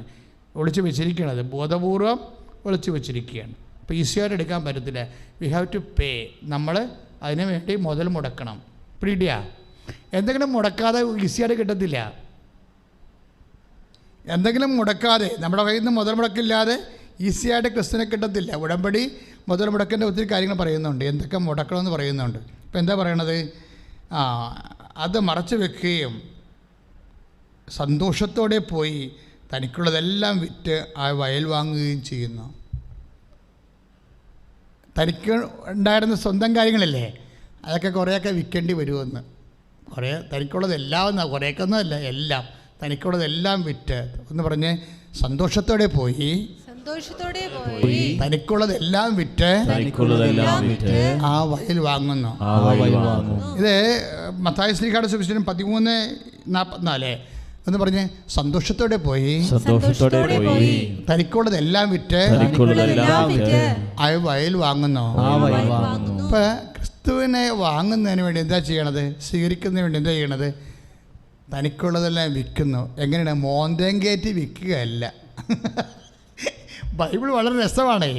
സന്തോഷത്തോടെ പോയി, സന്തോഷത്തോടെയാണ് ചെയ്യണത്. ക്രിസ്തുവിനെ സ്വീകരിക്കുന്ന എല്ലാവരുടെയും, ഇപ്പോൾ നമുക്ക് ഉദാഹരണത്തിന് മത്തായി ശ്ലീഹയുടെ സുവിശേഷം 4:20 വാക്യമുണ്ട്. മത്തായി ശ്ലീഹ 4:20. ശ്രദ്ധിക്കട്ടെ, ശ്രദ്ധിക്കട്ടെ. കരങ്ങൾ ഉയർത്തിക്കൊണ്ട് ശ്രദ്ധിക്കട്ടെ. പരമദിവ്യകാരുണ്യത്തിന് മത്തായി ശ്ലീഹ സുവിശേഷം 4:20 എന്താ പറയണത്? അപ്പോസ്തലന്മാർ യേശുവിനെ സ്വീകരിക്കുന്ന രീതി പറയുകയും, വിശ്വാസികൾ ആരായാലും യേശുവിനെ സ്വീകരിക്കുന്ന രീതികളുണ്ട്. എന്താ പറയണത്? 4:20 ആദ്യത്തെ ശിഷ്യന്മാർ 19 വരുമ്പോൾ അവൻ ഗലീല തീരത്ത് നടക്കുമ്പോൾ പറഞ്ഞ് അവൻ ഗലീല തീരത്ത് നടക്കുമ്പോൾ കടലിൽ വലവീശിക്കൊണ്ടിരിക്കുന്ന തന്റെ ശിഷ്യന്മാരെ കണ്ടു. പത്രോസ് എന്ന് വിളിക്കപ്പെടുന്ന ശിമയോനെയും സഹോദരൻ അന്ത്രയോസിനെയും അവർ മീൻപിടുത്തക്കാരായിരുന്നു. ഇവര് ഈ 2 കക്ഷികളെ ക്രിസ്തുവിനെ സ്വീകരിക്കുന്ന രീതികളാണ്. ഇപ്പം നമ്മൾ 13:44 ഇങ്ങോട്ട് വരണത് അല്ലേ? ഏത് 13:44? മത്തായി ശ്ലീഹ സുവിശേഷം. എന്താണ്? ക്രിസ്തുവിനെ കണ്ടെത്തി കഴിഞ്ഞാൽ സന്തോഷത്തോടെ പോയി തനിക്കുള്ളതെല്ലാം വിൽക്കുകയാണ്. ഈ അപ്പോസ്തലന്മാർ ചെയ്യണ കാര്യം അത് തന്നെ. എന്താ ചെയ്യണമെന്നറിയാമോ? 4:20 അതായത്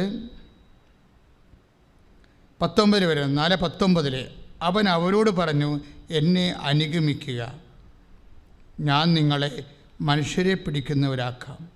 4:20 എന്താ പറയണത്? തൽക്ഷണം അവർ വലകൾ ഉപേക്ഷിച്ച് അവനെ അനുഗമിച്ചു. അതാണ് 4:20. തൽക്ഷണം അവരെ എന്തു ചെയ്യണം? വലകൾ ഉപേക്ഷിച്ച് അവനെ അനുഗമിച്ചു. ഈ ഭാഗം ഞാൻ വായിച്ചപ്പോൾ എൻ്റെ മനസ്സിൽ വന്നതേ, മനുഷ്യന്മാരെ ഒത്തിരിയേറെ വലകളിൽ പെട്ടിരിക്കുന്ന ഒരു കാലമാണിത് അല്ലേ? മത്സ്യത്തൊഴിലാളികൾ മാത്രമല്ല, അതവർ ജീവിതോപാധിയായിട്ടാണ്. നമുക്ക് ജീവനോപാധി അല്ലെങ്കിൽ പോലും പല വലകളിലാണ് നമ്മൾ പെട്ടിരിക്കുന്നത്. എന്തെല്ലാം തരം വലകളിലാണ് പെട്ടിരിക്കുന്നത്. ഇപ്പോൾ ചില ആൾക്കാർക്ക് ഇവിടെ ചോദിക്കണേ, നിൻ്റെ സമാധാനം എപ്പോഴാണ് പോകണമെന്ന് ചോദിച്ചു കഴിഞ്ഞാൽ, നിൻ്റെ സമാധാനം എപ്പോഴാണ് പോണത് എന്ന് ചോദിച്ചു കഴിഞ്ഞാൽ എന്താണ്? എൻ്റെ പേഴ്സ് നഷ്ടപ്പെടുമ്പോൾ. അപ്പോൾ മിണ്ടത്തില്ല. പേഴ്സിൻ്റെ അകത്തൊന്നുമില്ല അച്ഛാ, ട്രെയിനിൻ്റെ ടിക്കറ്റും പിന്നെ ആധാർ കാർഡുണ്ട്, അതിൻ്റെ ഡ്യൂപ്ലിക്കേറ്റായിരിക്കണത്. പിന്നെ നിൻ്റെ കാശ് നഷ്ടപ്പെടുമ്പോൾ ഇല്ല ചാ, അതിൻ്റെ അകത്തൊരു 8,000 രൂപ ഉണ്ടായിരുന്നു, അതിനിപ്പോൾ കുഴപ്പമില്ല, പോയിന്നെ എടുക്കട്ടെ, അത് വേറെ ദൈവം എനിക്ക് തരും. പിന്നെ നിൻ്റെ മൊബൈൽ നഷ്ടപ്പെടുമ്പോൾ, മാതാവേ, മൊബൈൽ നഷ്ടപ്പെടുമ്പോൾ ആണ് സമാധാനം പോണത്. മനസ്സിലായില്ലേ? മൊബൈൽ നഷ്ടപ്പെടുമ്പോൾ, മൊബൈൽ എവിടെ വെച്ച് നഷ്ടപ്പെടുമ്പോൾ അടുത്ത ചോദ്യമാണ്. മൊബൈൽ എവിടെ വെച്ച് നഷ്ടപ്പെടുമ്പോഴാണ് ഇതിന് സമാധാനം പോണത്? വഴിയിൽ വെച്ച് കുഴപ്പമില്ല, അത് ഞാൻ പോലീസ് സ്റ്റേഷനിൽ പോയി പറഞ്ഞോളാം എന്ന് പറയും. വഴിയിൽ വെച്ച് മൊബൈൽ പോകുമ്പോൾ എനിക്ക് സമാധാനത്തിന് കുഴപ്പമൊന്നുമില്ല. എന്താണ്? ഞാനത് പോലീസ് സ്റ്റേഷനിൽ പോയി പറഞ്ഞോളാം. പിന്നെ എങ്ങനെയാണ്? വീട്ടിൽ വെച്ച്, മാതാവേ, അതവിടെ പ്രശ്നം. വീട്ടിൽ വെച്ച് മൊബൈൽ പോയാൽ എൻ്റെ സമാധാനം പോകും. എന്താണ്? ഞാൻ പെട്ടിരിക്കുന്ന വലകളെക്കുറിച്ച് ഭാര്യയോ ഭർത്താവോ അറിയും. അതാണ് പ്രശ്നം. അതാണൊരു വലയെന്ന് പറയുന്നത്. പഴി വെച്ച് മൊബൈൽ പോയാൽ സമാധാനം പോണില്ല. ഞാൻ പോലീസ് സ്റ്റേഷനിൽ പറഞ്ഞിട്ട് ഡ്യൂപ്ലിക്കേറ്റ് നമ്പർ എടുക്കും ഉടനെ. പക്ഷേ വീട്ടിൽ വെച്ച് നിൻ്റെ മൊബൈൽ പോയാൽ നിൻ്റെ സമാധാനം പോവുമോ? കർത്താവ് ചോദിക്കുന്ന ചോദ്യമാണ്. വീട്ടിൽ വെച്ച് നിൻ്റെ മൊബൈൽ പോയാൽ നിൻ്റെ സമാധാനം പോകുമോ? അപ്പോൾ ഒരു സമാധാനം മനസ്സിനുണ്ട്. എന്താണ്? വേറൊരു മനസ്സാധാനം. ഞാനത് ലോക്ക് ചെയ്തിരിക്കും. അതായത് ഞാനത് ലോക്ക് ചെയ്തിട്ടുണ്ട് പറയും. പണ്ടാരം ഇപ്പോൾ പരവേശം വന്നപ്പോൾ ലോക്കിൻ്റെ നമ്പരും മറന്നുപോയി. അപ്പോൾ നമുക്കൊരു സമാധാനം ഉണ്ടായിരുന്നു. കൈ പോയിട്ടുണ്ടെങ്കിൽ ലോക്കാണ്. ഭർത്താവ് എടുത്താലും നമ്മുടെ ചുറ്റിക്കളിയൊന്നും അറിയത്തില്ല, ഭാര്യ എടുത്താലും നമ്മുടെ ചുറ്റിക്കളിയൊന്നും അറിയത്തില്ല, വീട്ടുകാർ അപ്പനെടുത്താലും ചുറ്റിക്കളിയൊന്നും അറിയത്തില്ല. അപ്പോൾ ഇത് വലയപ്പെട്ടിരിക്കുകയാണ് നമ്മൾ. ഇതൊരു വലയാണ് ഈ സംഭവം. നമ്മുടെ സമാധാനവും നമ്മളുടെ പ്രാർത്ഥനാ ജീവിതവും നമ്മുടെ എല്ലാ ദൈവവുമായിട്ടൊരു ബന്ധങ്ങളെല്ലാം നമ്മളെ കളഞ്ഞ ഒരു വലയിൽ നമ്മളങ്ങനെ പെട്ടിരിക്കുകയാണ്. ഈ മൊബൈലാണ് നമുക്ക് പോയിരിക്കണത്. പോയതപ്പോൾ വീട്ടിൽ പോയതാണ് നമുക്ക് ഇത്രയും പ്രയാസമായി പോയത്. വേറെ ഒരു പ്രശ്നവും നമുക്കില്ലായിരുന്നു. വീട്ടിൽ വന്ന് ഇപ്പം നമുക്കൊരു സമാധാനമുണ്ട്. എന്താ സമാധാനം പറഞ്ഞിരിക്കണേ? ഉള്ള സമാധാനം എന്താ? വീട്ടിൽ പോയെങ്കിൽ ഞാനത് ലോക്ക് ചെയ്ത് വെച്ചിരിക്കുകയാണെന്നാണ് പറഞ്ഞിരിക്കുന്നത്. ഞാനത് ലോക്ക് ചെയ്ത് വെച്ചിരിക്കുകയാണ്. പക്ഷേ ഇപ്പോൾ ഈ പരവേശം കയറിയപ്പോൾ എന്ത് പറ്റി? ലോക്ക് മറന്നുപോയി. അപ്പോൾ പിന്നെയും സമാധാനം പോയി. കർത്താവ് ഇതിനെ ലോകം തരുന്ന സമാധാനം എന്നാ ഇങ്ങനെ പോയിക്കൊണ്ടേയിരിക്കും. യോഹന്നാൻ്റെ സുവിശേഷമില്ലേ 14-ാം അധ്യായത്തിൽ, ഞാൻ നിങ്ങൾക്ക് തരുന്ന സമാധാനം ലോകം തരുന്നത് പോലെ അല്ലെന്ന്. ലോകം തരുന്ന സമാധാനത്തെക്കുറിച്ച് കർത്താവിന് കൃത്യമായിട്ട് അറിയാം. അത് മണിക്കൂർ പോയിക്കൊണ്ടിരിക്കും. മൊബൈലിൽ പോയെന്ന് പറഞ്ഞപ്പോൾ തന്നെ കുറേ സമാധാനം പോയി. പിന്നെ ഒരു സമാധാനം കിട്ടി, അയ്യോ ലോക്കായല്ല എന്ന് ഓർത്തപ്പോൾ ഒരു സമാധാനം കിട്ടി. പക്ഷെ പിന്നെ ഓർത്ത് ലോക്കും മറന്നുപോയി എന്ന്. ലോക്കും മറന്നുപോയി. അപ്പോൾ വീട്ടിൽ വന്ന് നമ്മൾ എന്നിട്ട് പരതി കളിക്കുകയാണ്, വേർത്ത് പരതി കളിക്കുകയാണ്. മൊബൈൽ കിട്ടി, പക്ഷേ ലോക്ക് മറന്നുപോയി. അപ്പോൾ കൊച്ചിയർക്ക് നമ്മൾ ചോദിക്കണേ, എന്താണപ്പാ, എന്താമ്മ, പടാ, നമ്മൾ പിള്ളേരെ പഠിച്ചിടും. എന്താ പിള്ളേർക്ക് അല്ല, അത് നക്ഷത്ര ഇസിട്ട് വേണേ, കുഴപ്പമില്ല. ആര് കൊച്ചു പറയണം നമ്മളെടുക്കുക. ഈ മൊബൈൽ ലോക്ക് ചെയ്തിരിക്കണത് നക്ഷത്രവും ഇസഡും വെച്ചാണ് ചെയ്തിരിക്കണതെന്ന്. ആര്? അമ്മ മറന്നുപോയി, അപ്പം മറന്നുപോയി, പക്ഷെ കൊച്ചു ഓർത്തിരിക്കണം. ഇതാണ് ലോകം, നമ്മുടെ ലോകം. മറഞ്ഞിരിക്കുക ഒന്നും പറ്റത്തില്ല. കർത്താവ് പറഞ്ഞിട്ടുണ്ട്, മറഞ്ഞിരിക്കണ ഒന്നും വെളിവാകാതിരിക്കുക. കാര്യം നമ്മൾ മൊബൈൽ ലോക്ക് ചെയ്യുമ്പോൾ അവൻ നോക്കിക്കൊണ്ടിരിക്കുകയാണ്. നമ്മൾ മൊബൈൽ ലോക്ക് ചെയ്യുമ്പോൾ അവൾ നോക്കിക്കൊണ്ടിരിക്കുകയാണ്. ഇങ്ങനെ ഇതാണ് വലയെന്ന് പറയണത്, മൊത്തം വലയൻ. ഇപ്പം 4:20 ഈശോ എന്താ പറയണത്? വലകൾ ഉപേക്ഷിക്കണം. ഈ ഉടമ്പടി ചെയ്തിരിക്കുന്ന ആൾക്കാരെ നമുക്കറിയില്ല. ഉടമ്പടിയുടെ ഒരു പ്രത്യേകത എന്ന് വെച്ചാൽ, ഉടമ്പടിയുടെ ആദ്യ ഉടമ്പടി എനിക്ക് ഈശോ തരണ സമയത്ത് തന്നെ പറഞ്ഞു എന്താണ്? Repent, the kingdom of God is at hand. ഈ സ്വർഗരാജ്യം, ക്രിസ്തു എന്ന് പറയുന്നത് റിപ്പൻറ്റൻസിൽ നിന്ന് വരണതാണ്. ഇപ്പം നമ്മൾ 1:15 മർക്കോസിൻ്റെ 1:15 ആയാലും ശരി, അനുതപിക്കുക, സുവിശേഷത്തിൽ വിശ്വസിക്കുക. അനുതപിക്കുക, സുവിശേഷത്തിൽ വിശ്വസിക്കുക. ഏതെങ്കിലും ചുറ്റിക്കളിലെ വലയിലെ പെട്ടിരിപ്പുണ്ടെങ്കിൽ ഉടമ്പടി എടുത്ത മക്കളെ ഇപ്പം നമ്മൾ അത് ഒരു തീരുമാനം എടുക്കണം. ഇതൊന്നും ക്രിസ്തുവിനുള്ളതല്ല. അതിൻ്റെ ചെയ്തികളോടുകൂടി പഴയ മനുഷ്യനെന്ന് പറയുന്നതിന്, പഴയ മനുഷ്യൻ 3:9 കൊളോസിയൻസ് 3:9-10, പഴയ മനുഷ്യനെ അവൻ്റെ ചെയ്തികളോടുകൂടെ ദൂരെ എറിയുക, പ്രാർത്ഥിക്കുക. കർത്താവേ, പഴയ മനുഷ്യനെ പല വലകളിലെ പെട്ടിരിക്കുന്ന പഴയ മനുഷ്യനെ അവന്റെ ചെയ്തികളോടുകൂടെ ദൂരെ എറിഞ്ഞ് നിഗൂഢമായ നിധിയായ യേശുവിനെ സ്വീകരിക്കുവാൻ എന്നെ അഭിഷേകം ചെയ്യണമേ. സ്തുതിക്കട്ടെ. ഹല്ലേലൂയ. പരിശുദ്ധ പരമ ദിവ്യകാരുണ്യത്തിന് ആരാധനയും സ്തുതിയും പുകഴ്ചയും ഉണ്ടായിരിക്കട്ടെ. പ്രിയമുള്ളവരെ, ക്രിസ്തുവിനെ സ്വീകരിക്കാൻ ഈ ഒരു ഉടമ്പടി കാലത്ത് എന്തുമാത്രം നമ്മൾ എന്തെല്ലാം മേഖലകൾ ദൈവത്തിനായി കയ്യേൽപ്പിച്ച് കൊടുക്കണം എന്ന് സുവിശേഷത്തിലൂടെ പരിശുദ്ധാത്മാവ് നമ്മളോട് സംസാരിക്കുകയാണ്. അപ്പോൾ ഇത് നിനക്ക് 2 തരത്തിൽ ചെയ്യാം. അയ്യോ, ബുദ്ധിമുട്ടിയും വിഷമിച്ചൊക്കെ ചെയ്യാം.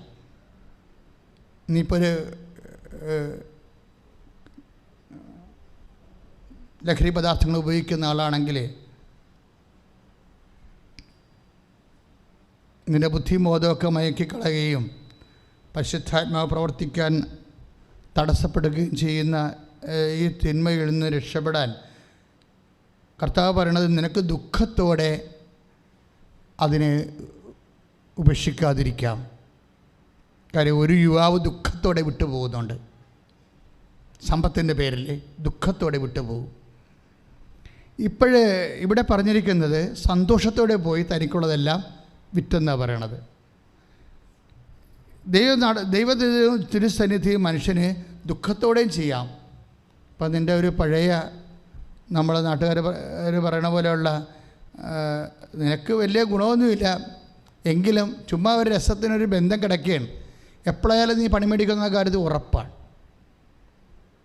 അല്ലെങ്കിൽ നിന്നെ സഹായിച്ചവരായിരിക്കും. ഏതെങ്കിലും വിധത്തിൽ സഹായിച്ച ആൾക്കാരില്ലേ? സഹായിച്ച ആൾക്കാർ നിന്നെ എപ്പോഴും സഹായിച്ചു കൊണ്ടേയിരിക്കും.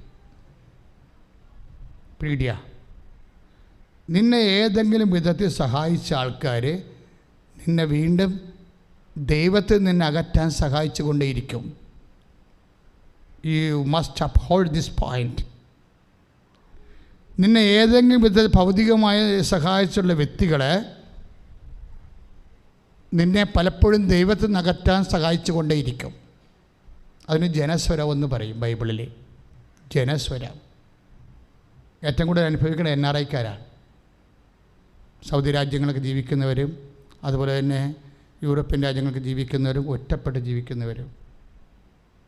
ഒറ്റപ്പെട്ട് ജീവിക്കുന്നവർക്ക് പലപ്പോഴും പലരുടെയും സഹായം വേണം. വാച്ചർമാരുടെ പോലും സഹായം വേണം.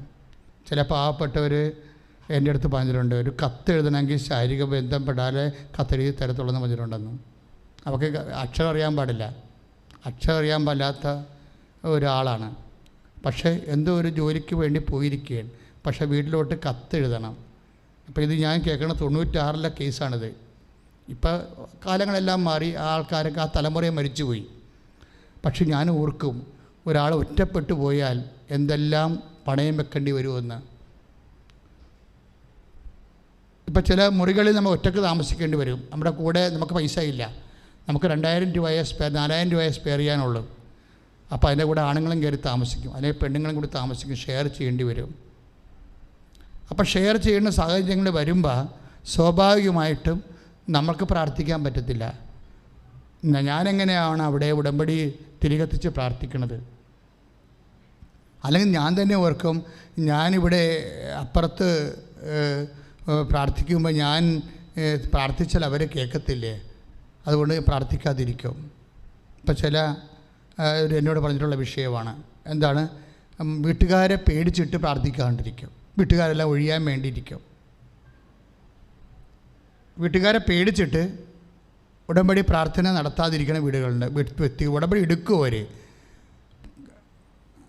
ചെറുപ്പം അച്ഛൻ എന്നെ വിടണം, ഞാൻ ഭർത്താവ്. കഴിഞ്ഞ ദിവസം ഒരു സ്ത്രീ തമിഴ്നാട്ടിൽ നിന്ന് വന്നിട്ട് അലക്സാണ്ടർ ചേനോട് ഒന്ന് പറഞ്ഞ്, അച്ഛൻ ആ സ്ത്രീയെ എളുപ്പം വിടണം, അവർ കുഴുമൂര എവിടെയോ താമസിക്കുകയാണ്, ഭർത്താവിനോട് പറയാതെ വന്നിരിക്കുകയാണെന്ന്. ഭർത്താവിനോട് പറയാതെയാണ് നീ വന്നിരിക്കണമെങ്കിൽ തീർച്ചയായിട്ടും നീ ഉടമ്പടി പരസ്യമായിട്ട് ചെയ്യണം. എന്താ കാര്യം? നീ വിശ്വാസം പ്രഖ്യാപിക്കുകയാണ്. നീ ഭർത്താവിനെ നിന്നെ തല്ലുവോ കൊല്ലുവോ എന്നുള്ളതല്ല, നിന്നെ സംരക്ഷിക്കാൻ കഴിയുള്ള, മരണത്തിൽ നിന്ന് വരെ രക്ഷിക്കാൻ കഴിയുള്ള ക്രിസ്തുവിലാണ് നീ ഉടമ്പടി ചെയ്തിരിക്കുന്നത്. ഒരുപക്ഷെ ആദ്യം കുറച്ച് വിഷമങ്ങൾ ഉണ്ടാകുന്ന നിന്റെ വിശ്വാസം നിനക്ക് പ്രഖ്യാപിക്കാൻ പറ്റുമോ? അവിടെ ക്രിസ്തുവിന് വില കൊടുക്കേണ്ടി വരും. അതിൻ്റെ അർത്ഥം നിങ്ങൾ ഈസിയായിട്ട് ഈശോനെ അടിച്ചു മാറ്റാമെന്ന് ആരും വിചാരിക്കരുത്. It is costly. If you follow me, if you want to follow me to the gallows. ഞാൻ പണ്ട് വായിച്ചൊരു പുസ്തകമാണ്. എന്ന് വെച്ച് കഴിഞ്ഞാൽ തൂക്കുമരം വരെ പോകേണ്ടി വരുമെന്ന് പറഞ്ഞാൽ അത് ഒരു രക്തസാക്ഷി എഴുതിയ പുസ്തകമാണ്. ഞാൻ അതിവിടെ സമർത്ഥിക്കാൻ നോക്കുകയല്ല. പക്ഷേ ചെറിയ ചെറിയ കാര്യങ്ങൾ കർത്താവിന് വേണ്ടി അത് നിങ്ങൾക്ക്, കർത്താവ് പറയും, അത് നിങ്ങൾക്ക് സാക്ഷ്യം വഹിക്കാനുള്ള സമയമായിരിക്കുമെന്ന്. അത് നിങ്ങൾക്ക് സാക്ഷ്യം വഹിക്കാനുള്ള സമയമായിരിക്കും. കുടുംബത്തിലായാലും പുറത്തായാലും ക്രിസ്തുവിന് വേണ്ടി സഹിക്കേണ്ടി വരുന്ന സാഹചര്യങ്ങൾ നിങ്ങൾക്ക് സാക്ഷ്യം വഹിക്കാനുള്ള സമയമായിരിക്കുമെന്ന് പ്രാർത്ഥിക്കുക. കർത്താവേ, വിശ്വാസത്തിലെ ഇതുപോലെ സാക്ഷ്യം വഹിക്കാനുള്ള സമയം കിട്ടുമ്പോൾ ക്രിസ്തുവിനെ നേടാൻ വേണ്ടി എനിക്ക് സാക്ഷ്യം പ്രഖ്യാപിക്കുവാൻ, വിശ്വാസം പ്രഖ്യാപിക്കുവാൻ എനിക്ക് അഭിഷേകം നൽകണമേ. എനിക്ക് അഭിഷേകം നൽകണമേ. സ്തുതിക്കട്ടെ. പരിശുദ്ധ പരമ ദിവ്യകാരുണ്യത്തിന് ആരാധനയും സ്തുതിയും പുകഴ്ചയും ഉണ്ടായിരിക്കട്ടെ. വിശുദ്ധ ലൂക്കാ സുവിശേഷം 21:13.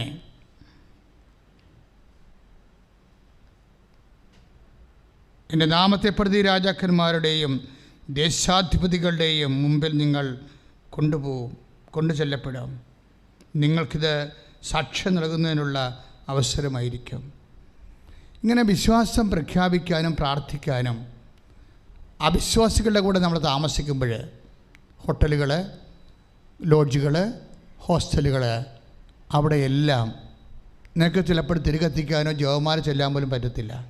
കാര്യം മാതാവിൽ വിശ്വസിക്കാത്ത പാർട്ടിയായിരിക്കും റൂംമേറ്റ്, മാതാവിൽ വിശ്വസിക്കാത്ത ആളായിരിക്കും റൂംമേറ്റ്.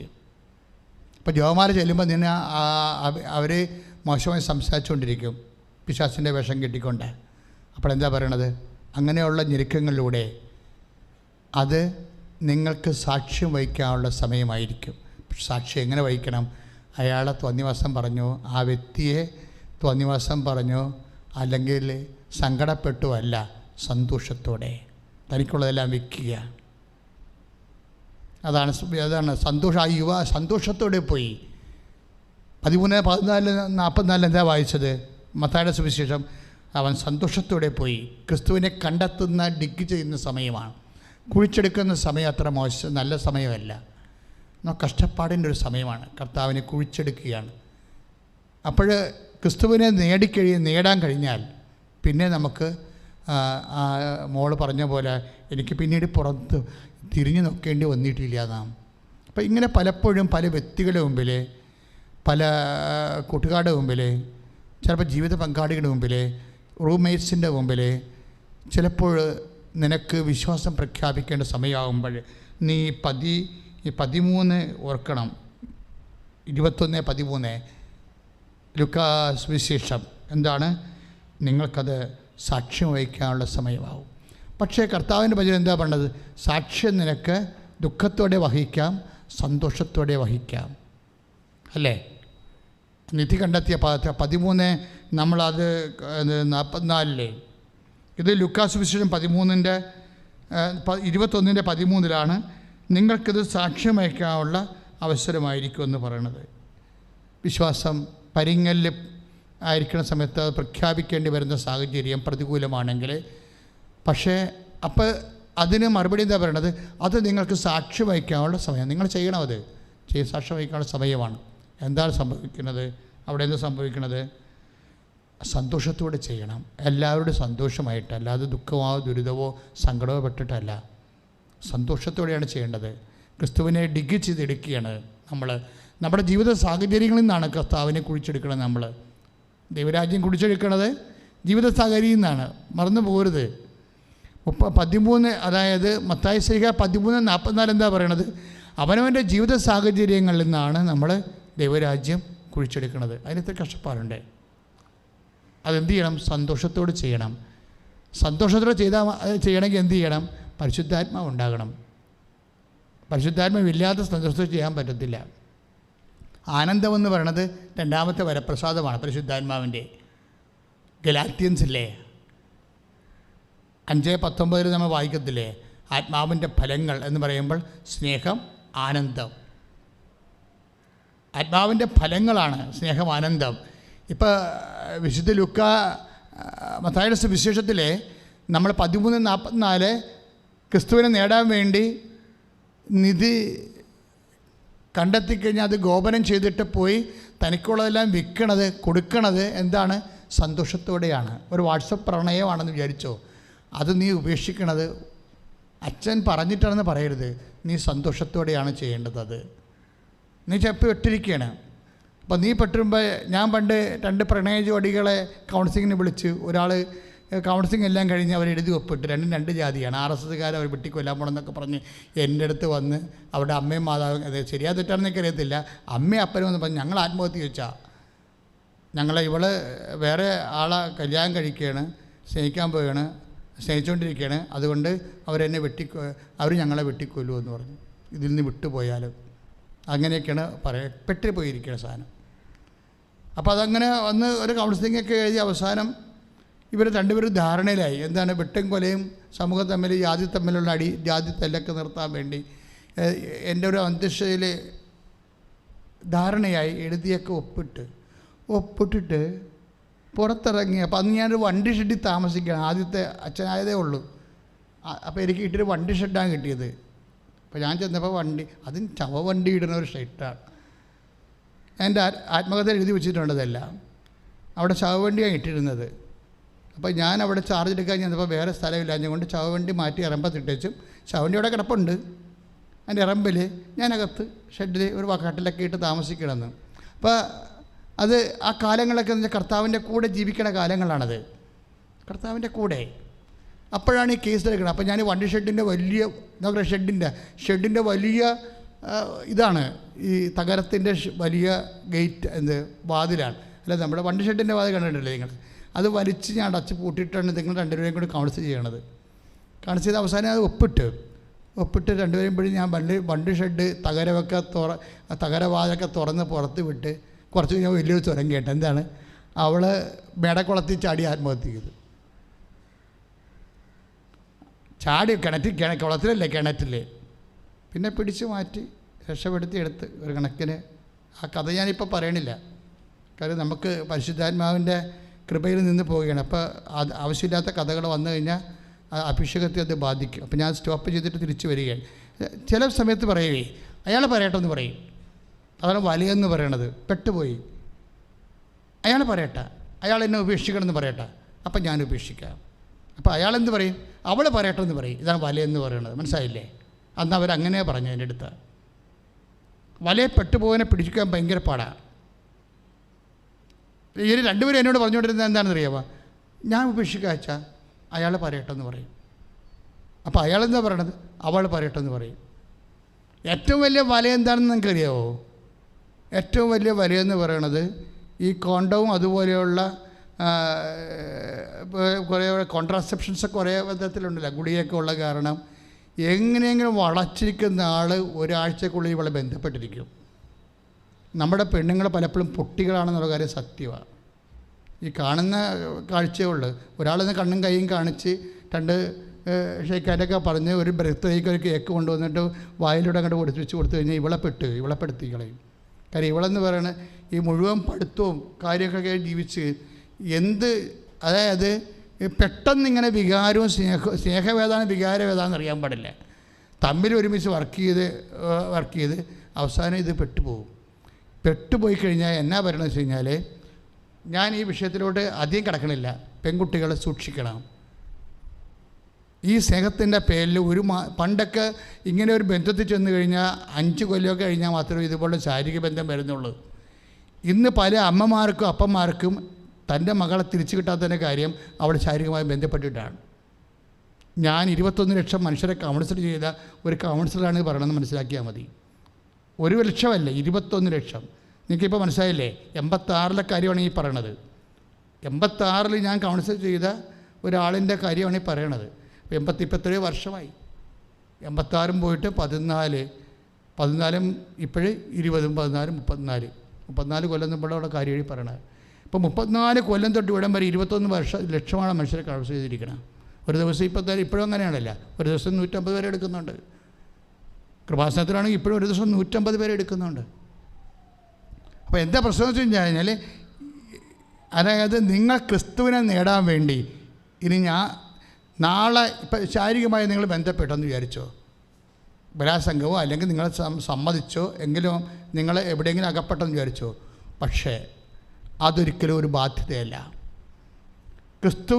ക്രിസ്തുവിൻ്റെ മുമ്പിൽ നീ നിൻ്റെ ജീവിത പങ്കാളിയൊന്നുമല്ല, കൗമാര പങ്കാളി അല്ലെങ്കിൽ യൗവന പങ്കാളിയായിട്ട് സൈഡ് വർക്കായിട്ട് വന്നിരിക്കുന്ന ആളുമായിട്ട് പാപകരമായ റിലേഷൻസ് വന്നു. അപ്പോഴും നീ ചിന്തിക്കണത് എന്താണ്? ഇനി പിരിഞ്ഞ് അവനെ വഞ്ചിക്കുകയല്ലേ. അവനെ വഞ്ചിക്കണമല്ല പ്രശ്നം. ഇവള് പറഞ്ഞാൽ അതല്ല ഇവള് പറയണത്.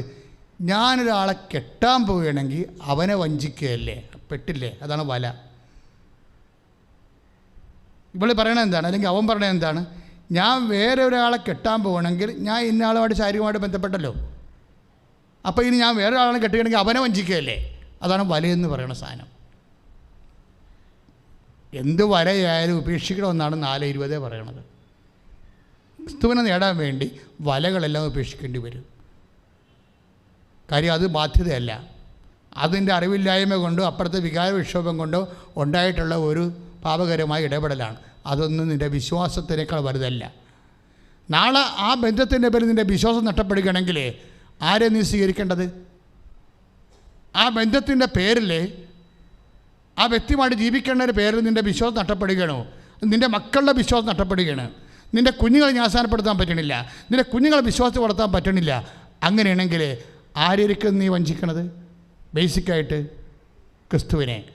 ഒരു ചോദ്യം വരണം ചോദിക്കണത്, നീ ഇപ്പോൾ വഞ്ചിക്കണമെന്നും പറഞ്ഞുകൊണ്ട് അവൻ്റെ വിശ്വാസത്തിന് നിരക്കാത്തൊരു ബന്ധത്തിൽ ചെന്ന് ചാടി അവനുമായിട്ട് മാതാപിതാക്കന്മാരെയും വഞ്ചിച്ച് പറ്റിച്ച് അവനെ ജീവിക്കാൻ വിചാരിച്ചോ? എത്ര കൊല്ലം ജീവിക്കാൻ പറ്റും? തോമസ് മൂർ ഈ ദിവസങ്ങളിൽ പറഞ്ഞതെന്താ? ഞാൻ ഓർക്കിയിരുന്നു, തോമസ് മൂറിൻ്റെ കർത്താവിൻ്റെ വചനത്തോടും സഭയുടെ പഠനങ്ങളോടും ചേർന്ന മനുഷ്യനാണ് തോമസ് മൂർ, വിശുദ്ധ തോമസ് മൂർ. അയാൾ ജയിലിൽ പിടിച്ചിട്ടു. അപ്പോൾ രാജാവ് അയാൾക്ക് കുറേ ഓഫറിങ് കൊടുക്കുക. അപ്പോൾ എല്ലാം ഓഫർ കൊടുത്തത്, അതായത് നിനക്ക് ചാൻസലറാണ്, നിനക്ക് അതിന് നിനക്ക് ഉദ്യോഗക്കയറ്റം കിട്ടാം, പിന്നെ ശമ്പളം വർദ്ധിപ്പിക്കാം, കുറേ ഓഫർ കൊടുത്ത്. അപ്പോൾ രാജാവിനോട് പറഞ്ഞ് ഏറ്റവും വലിയ ഓഫർ ക്രിസ്തുവാണ്. എന്താണ് കാര്യമുണ്ട്? അതിനുശേഷം വൈഫ് വരും. വൈഫ് എന്ന് വെച്ചാൽ പറയും, നമ്മുടെ മകൾ കൊച്ചുറാണിയെ ഓർത്തെങ്കിലും നിങ്ങളിത് രാജാവ് പറഞ്ഞ സമ്മതിക്കണ്ടേ? അപ്പോഴിവിടെ തോമസ് മൂർ പറയും, ജയിലിൽ വെച്ചാൽ നടക്കണം, ഭാര്യയും ഭർത്താവും തമ്മിലുള്ള സംസാരമാണ്, സമ്മതിക്കാം. ഓ ദൈവമേ നന്ദി. അപ്പോൾ തോമസ് മൂർ ചോദിക്കും, സമ്മതിക്കാം, പക്ഷേ എത്ര കൊല്ലം നമുക്ക് തമ്മിൽ ജീവിക്കാൻ പറ്റും? അപ്പോൾ തോമസ് മൂറിൻ്റെ വൈഫ് പറയും, 20 കൊല്ലം ജീവിക്കാൻ പറ്റുമായിരിക്കും. അപ്പോൾ തോമസ് മൂർ പറയും, എനിക്ക് 20 കൊല്ലം ജീവിച്ചാൽ പോരാ, എനിക്ക് 200, എനിക്ക് നിത്യത വരെ ജീവിക്കണം. അത് തരാൻ രാജാവിന് പറ്റുമോ? അവർ കരഞ്ഞുകൊണ്ട് തിരിച്ചു പോകും. പെടൽ വെട്ടാൻ വേണ്ടി വരുമ്പോൾ ആരാച്ചാരനോട് പറയും, താടി ഒന്ന് മാറ്റി വെച്ചേക്കണേ, താടി ഒരു തെറ്റ് ചെയ്തിട്ടില്ല, ഞാനാ തെറ്റ് ചെയ്തത്. എന്താ പ്രശ്നം? സന്തോഷത്തോടെ കർത്താവിന് ജീവൻ കൊടുക്കുന്ന ഒരു വിശ്വാസിയാണ്. അതെന്താണ് ഞാൻ നിങ്ങളോട് പറയുമ്പോൾ നിങ്ങൾ മനസ്സിലാക്കണം, എന്തുകൊണ്ട് ഈ ഇംഗ്ലണ്ടിൻ്റെ വൈസ് ചാൻസലർ ഇങ്ങനെ ചെയ്തു? ചാൻസലറാണ് അയാൾ. തൻ്റെ ഉദ്യോഗം നഷ്ടപ്പെടുത്തിക്കൊണ്ട് ജീവിതത്തേക്കാൾ വലുത് എന്തുകൊണ്ട്? ക്രിസ്തു അതിനേക്കാൾ വലുതായത് കൊണ്ടാണ്. നമ്മുടെ സബ്ജക്റ്റ് എന്താണ്? സന്തോഷത്തോടെ ക്രിസ്തുവിന് വേണ്ടി സാക്ഷ്യം വഹിക്കുകയാണ് നമ്മുടെ സബ്ജക്റ്റ്. അപ്പോൾ നീ ഒരു ശാരീരികമായി ബന്ധപ്പെട്ടു എന്ന് പറഞ്ഞുകൊണ്ട് നീ ഒരിക്കലും വിശ്വാസത്തിൽ നിരക്കാത്ത കുഞ്ഞുങ്ങളെ പ്രസവിക്കാൻ നീ ബാധ്യതയല്ല. നിൻ്റെ അടിസ്ഥാന ബാധ്യത ക്രിസ്തുവിനോട് കൂടിയാണ്. നിൻ്റെ അടിസ്ഥാന ബാധ്യത ഇന്നലെ കണ്ട് ബന്ധപ്പെട്ട ഒരു വ്യക്തിയുമായിട്ടല്ല നിൻ്റെ ഉത്തരവാദിത്വം എന്ന് പറയണത്. നിൻ്റെ ഉത്തരവാദിത്വം ആരാണ്? അവന് എത്ര കാലം നിൻ്റെ കൂടെ ജീവിക്കാൻ പറ്റും? ഞാനീ പറഞ്ഞ കേസില്ലേ, മുമ്പ് പറഞ്ഞ കേസില്ലേ, ആ കേസ് ഞാൻ പരാജയപ്പെട്ടു. കാര്യം അവളെ കിണറ്റി ചാടിയല്ലോ. കിണറ്റി ചാടിക്കഴിഞ്ഞപ്പോൾ ആൾക്കാർ വന്ന് എന്നെ വഴക്കിട്ട്, കൊച്ചാ എന്നാ പരിപാടി, ഇതുപോലെ തൂങ്ങണയൊക്കെ പോയി തൂങ്ങട്ടെ, അച്ഛനി എന്താന്ന് വെച്ച് കയറ്റി തന്നിനെ കൂടെ കരക്കയറ്റി വിട്ട് രണ്ടുപോയി കിട്ടി. പക്ഷേ എന്നാ പ്രശ്നം? 7 കൊല്ലം കഴിഞ്ഞപ്പോൾ അവൻ ആത്മഹത്യ ചെയ്തു.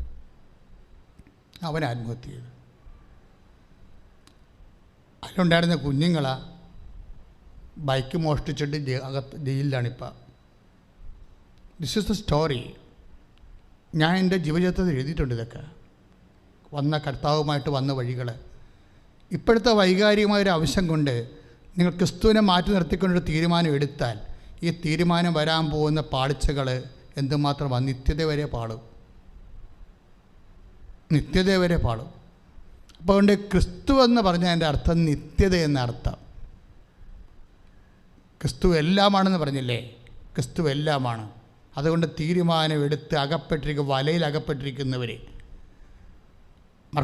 മത്തായി ശ്ലീഹായുടെ സുവിശേഷം 4:20 വർക്കൗട്ട് ചെയ്യണം. എന്താണ്? വലകൾ ഉപേക്ഷിക്കണം. ആർക്ക് വേണ്ടി? ക്രിസ്തുവിന് വേണ്ടി. എന്തിൻ്റെ പേരിൽ? നിധിയാണവൻ. എങ്ങനെ? 13:44. നീ അത് വെറുതെ ഉപേക്ഷിക്കരുത്, സന്തോഷത്തോടെ അത് പ്രാർത്ഥിക്കുക. നെഞ്ചത്ത് കൈവച്ച് പ്രാർത്ഥിച്ചുകൊണ്ടിരിക്കട്ടെ, അതിശക്തമായി സ്തുതിച്ചുകൊണ്ടിരിക്കട്ടെ. കർത്താവേ, എല്ലാ പാപത്തിൻ്റെ ബന്ധനങ്ങളെയും കർത്താവെ വെറുത്തുപേക്ഷിക്കാൻ, കർത്താവെ എല്ലാ വലകളെയും ഉപേക്ഷിക്കാൻ, കർത്താവെ നീയാകുന്ന വലിയ നിധി കണ്ടെത്തുവാൻ, കർത്താവെ സന്തോഷത്തോടെ ഉപേക്ഷിക്കുവാൻ, പരിശുദ്ധാത്മാവിൻ്റെ വരദാനമായ സന്തോഷം, ആനന്ദം കർത്താവ് നൽകണമെന്ന് പ്രാർത്ഥിക്കുന്നു. കർത്താവെ, പാപത്തിൻ്റെ തിന്മകളെ, പാപത്തിൻ്റെ കെട്ടുകളെ വെറുത്തുപേക്ഷിക്കാൻ വേണ്ടി, കർത്താവെ പാപത്തിൻ്റെ കെട്ടുകളെ കർത്താവെ വെറുത്തുപേക്ഷിക്കാൻ വേണ്ടി കർത്താവെ, എന്ത് ബന്ധം ഉണ്ടായാലും എന്ത് സ്വന്തമാണെന്ന് പറഞ്ഞാലും ക്രിസ്തുവിന് വേണ്ടി എല്ലാം കുപ്പയായി കരുതാൻ കർത്താവെ, അത് സന്തോഷത്തോടെ കരുതാൻ 13:44 പ്രാർത്ഥിക്കുന്നു. അത് സന്തോഷത്തോടെ കരുതാൻ, ക്രിസ്തുവിന് വേണ്ടി സന്തോഷത്തോടെ കരുതാൻ കർത്താവെ അഭിഷേകം നൽകണമേ, ആത്മാവിന്റെ അഭിഷേകം നൽകണമേ. സ്തുതിക്കട്ടെ, സ്തുതിക്കട്ടെ. ഹല്ലേലൂയ. രോഗമുള്ള എല്ലായിടത്തും കൈവച്ചോ. കർത്താവ് നിന്നെ സുഖപ്പെടുത്തുകയും നിനക്ക് ഈ അൾത്താരയിൽ ഒരു നിമിഷം വന്ന് സാക്ഷ്യം പറയാൻ സാധിക്കുകയും ചെയ്യും. ഒരു ദിവസം നിനക്ക് അൾത്താരയിൽ വന്ന് സാക്ഷ്യം പറയാം. ഇപ്പോൾ ഓൺലൈനിൽ ഇരിക്കുന്ന ശ്രദ്ധിക്കുക മക്കളെ, നടുവിന് വേദനയുള്ളവരെ നടുവിൽ കൈവച്ചുകൊണ്ടിരിക്കട്ടെ. കർത്താവെ ഞാൻ കൈവെക്കുന്നു എന്ന് മാത്രം പറഞ്ഞാൽ മതി. ഗർഭാശയത്തിൽ സിസ്റ്റമുള്ളവർ ഗർഭാശയത്തിൽ കൈവെക്കട്ടെ. വയറ് കല്ലച്ചിരിക്കുന്നവർ, മൂത്രം പോകാതെയും മലം പോകാതെയും ഒക്കെ വിഷമിക്കുന്നവരുണ്ട്, അവരെല്ലാം ഉദരത്തിൽ കൈവെക്കുക. ഇതെല്ലാം നമ്മളിവിടെ പറഞ്ഞിട്ടുള്ള സാക്ഷ്യങ്ങളാണ്. ഒത്തിരി പേര് വയറ് കല്ലച്ച് പോയവർ, ക്യാൻസർ വന്ന് വയറ് വീർത്തിരിക്കുന്നവർ, ശരീരം വീർത്തിരിക്കുന്നവർ, ആ വീർത്തിരിക്കുന്ന ഭാഗത്ത് നിങ്ങളുടെ കൈകൾ വെക്കുക. ഞാൻ ഈ അൾത്താരയിലോട്ട് കയറുമ്പോഴേ ഇടത് കൈയോ വലത് കൈയോ എന്ന് ഞാൻ ഓർക്കണില്ല, പക്ഷെ ഒരു കൈ ഇങ്ങനെ ക്യാൻസർ കൊണ്ട് വീർത്ത് നീര് വന്നിരിപ്പുണ്ടായിരുന്നു. കർത്താവ് അതിന് സുഖപ്പെടുന്നതായിട്ട് സന്ദേശം ഉണ്ടായിരുന്നു. ഇപ്പോഴേ ഞാനത് വിളിച്ച് പറയുകയാണ്. അപ്പോൾ അതുകൊണ്ട് ഇതുപോലെയുള്ള രോഗികൾ, കക്ഷത്ത് വേദനയുള്ളവർ, കക്ഷത്ത് മുഴയുള്ളവർ, എവിടെയൊക്കെയാണ് മക്കളെ വിശേഷ രോഗങ്ങളുള്ളത് അവിടെയെല്ലാം കൈകൾ വെക്കുക.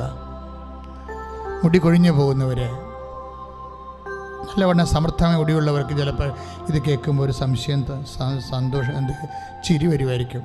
പക്ഷെ മുടി കൊഴിഞ്ഞു പോയാൽ നിങ്ങൾക്കറിയണം അതിൻ്റെ ബുദ്ധിമുട്ട് എന്താണെന്ന്.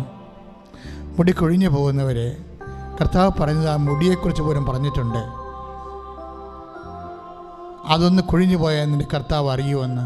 കർത്താവ് അറിഞ്ഞ് കൊഴിഞ്ഞു പോയതെല്ലാം കർത്താവ് അറിഞ്ഞു തന്നെ തിരിച്ചു വരും. നീ തലയിൽ കൈവെക്കുക യേശുവിൻ്റെ നാമത്തിൽ. സ്പോണ്ടിലോസിസിൻ്റെ അസുഖമുള്ളൊരു പിൻകഴുത്തിൽ കൈവെക്കുക. സ്പോണ്ടിലോസിസിൻ്റെ അസുഖമുള്ളൊരു പിൻകഴുത്തിൽ കൈവെക്കുക.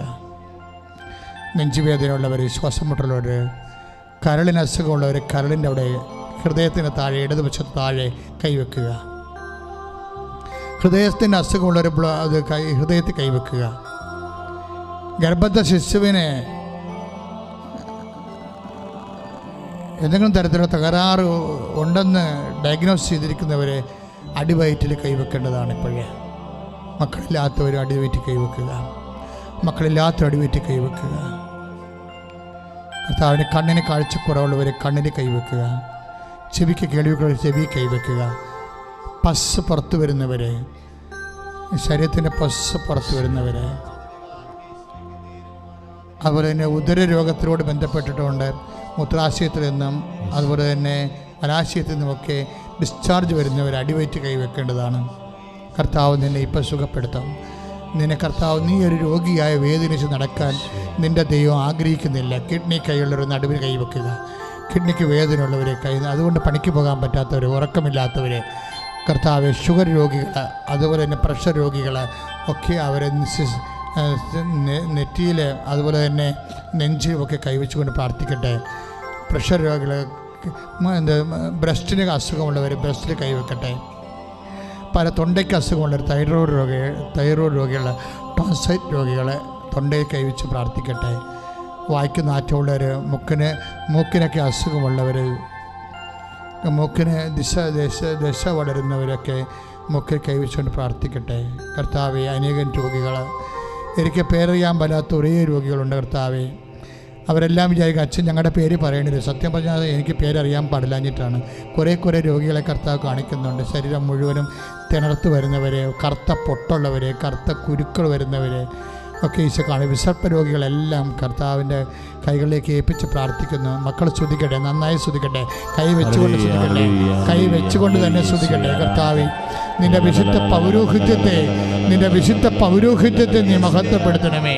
മാരക രോഗങ്ങൾ തീരാവ്യാധികള്, ഹല്ലേലൂയ. മാരക രോഗങ്ങള്, ഹല്ലേലൂയ. തീരാവ്യാധികള് ഹല്ലേലൂയ. യേശുവിന്റെ നാമത്തില്, ഹല്ലേലൂയ. യേശുവിന്റെ നാമത്തില്, ഹല്ലേലൂയ. യേശുവിന്റെ നാമത്തില്, ഹല്ലേലൂയ. മാരക രോഗങ്ങള്, ഹല്ലേലൂയ. തീരാവ്യാധികള് ഹല്ലേലൂയ. യേശുവിന്റെ നാമത്തില്, ഹല്ലേലൂയ. യേശുവിന്റെ നാമത്തില്, ഹല്ലേലൂയ. പാപത്തിന് പരിഹാരം ചെയ്ത് ഹല്ലേലൂയ. മരിച്ചു വരുന്ന യേശുവിന്റെ നാമത്തില് ആരാധന. പൂർണ്ണമായി സൗഖ്യപ്പെടട്ടെ. യേശുവേ ആരാധന. മാരക രോഗികള്, ഹല്ലേലൂയ. തീരാവ്യാധികള് ഹല്ലേലൂയ. യേശുവിന്റെ നാമത്തില് ഹല്ലേലൂയ. പൂർണ്ണമായി സൗഖ്യപ്പെടട്ടെ. Hallelujah. I command you, in the name of Jesus Christ, to be healed. Hallelujah. Hallelujah.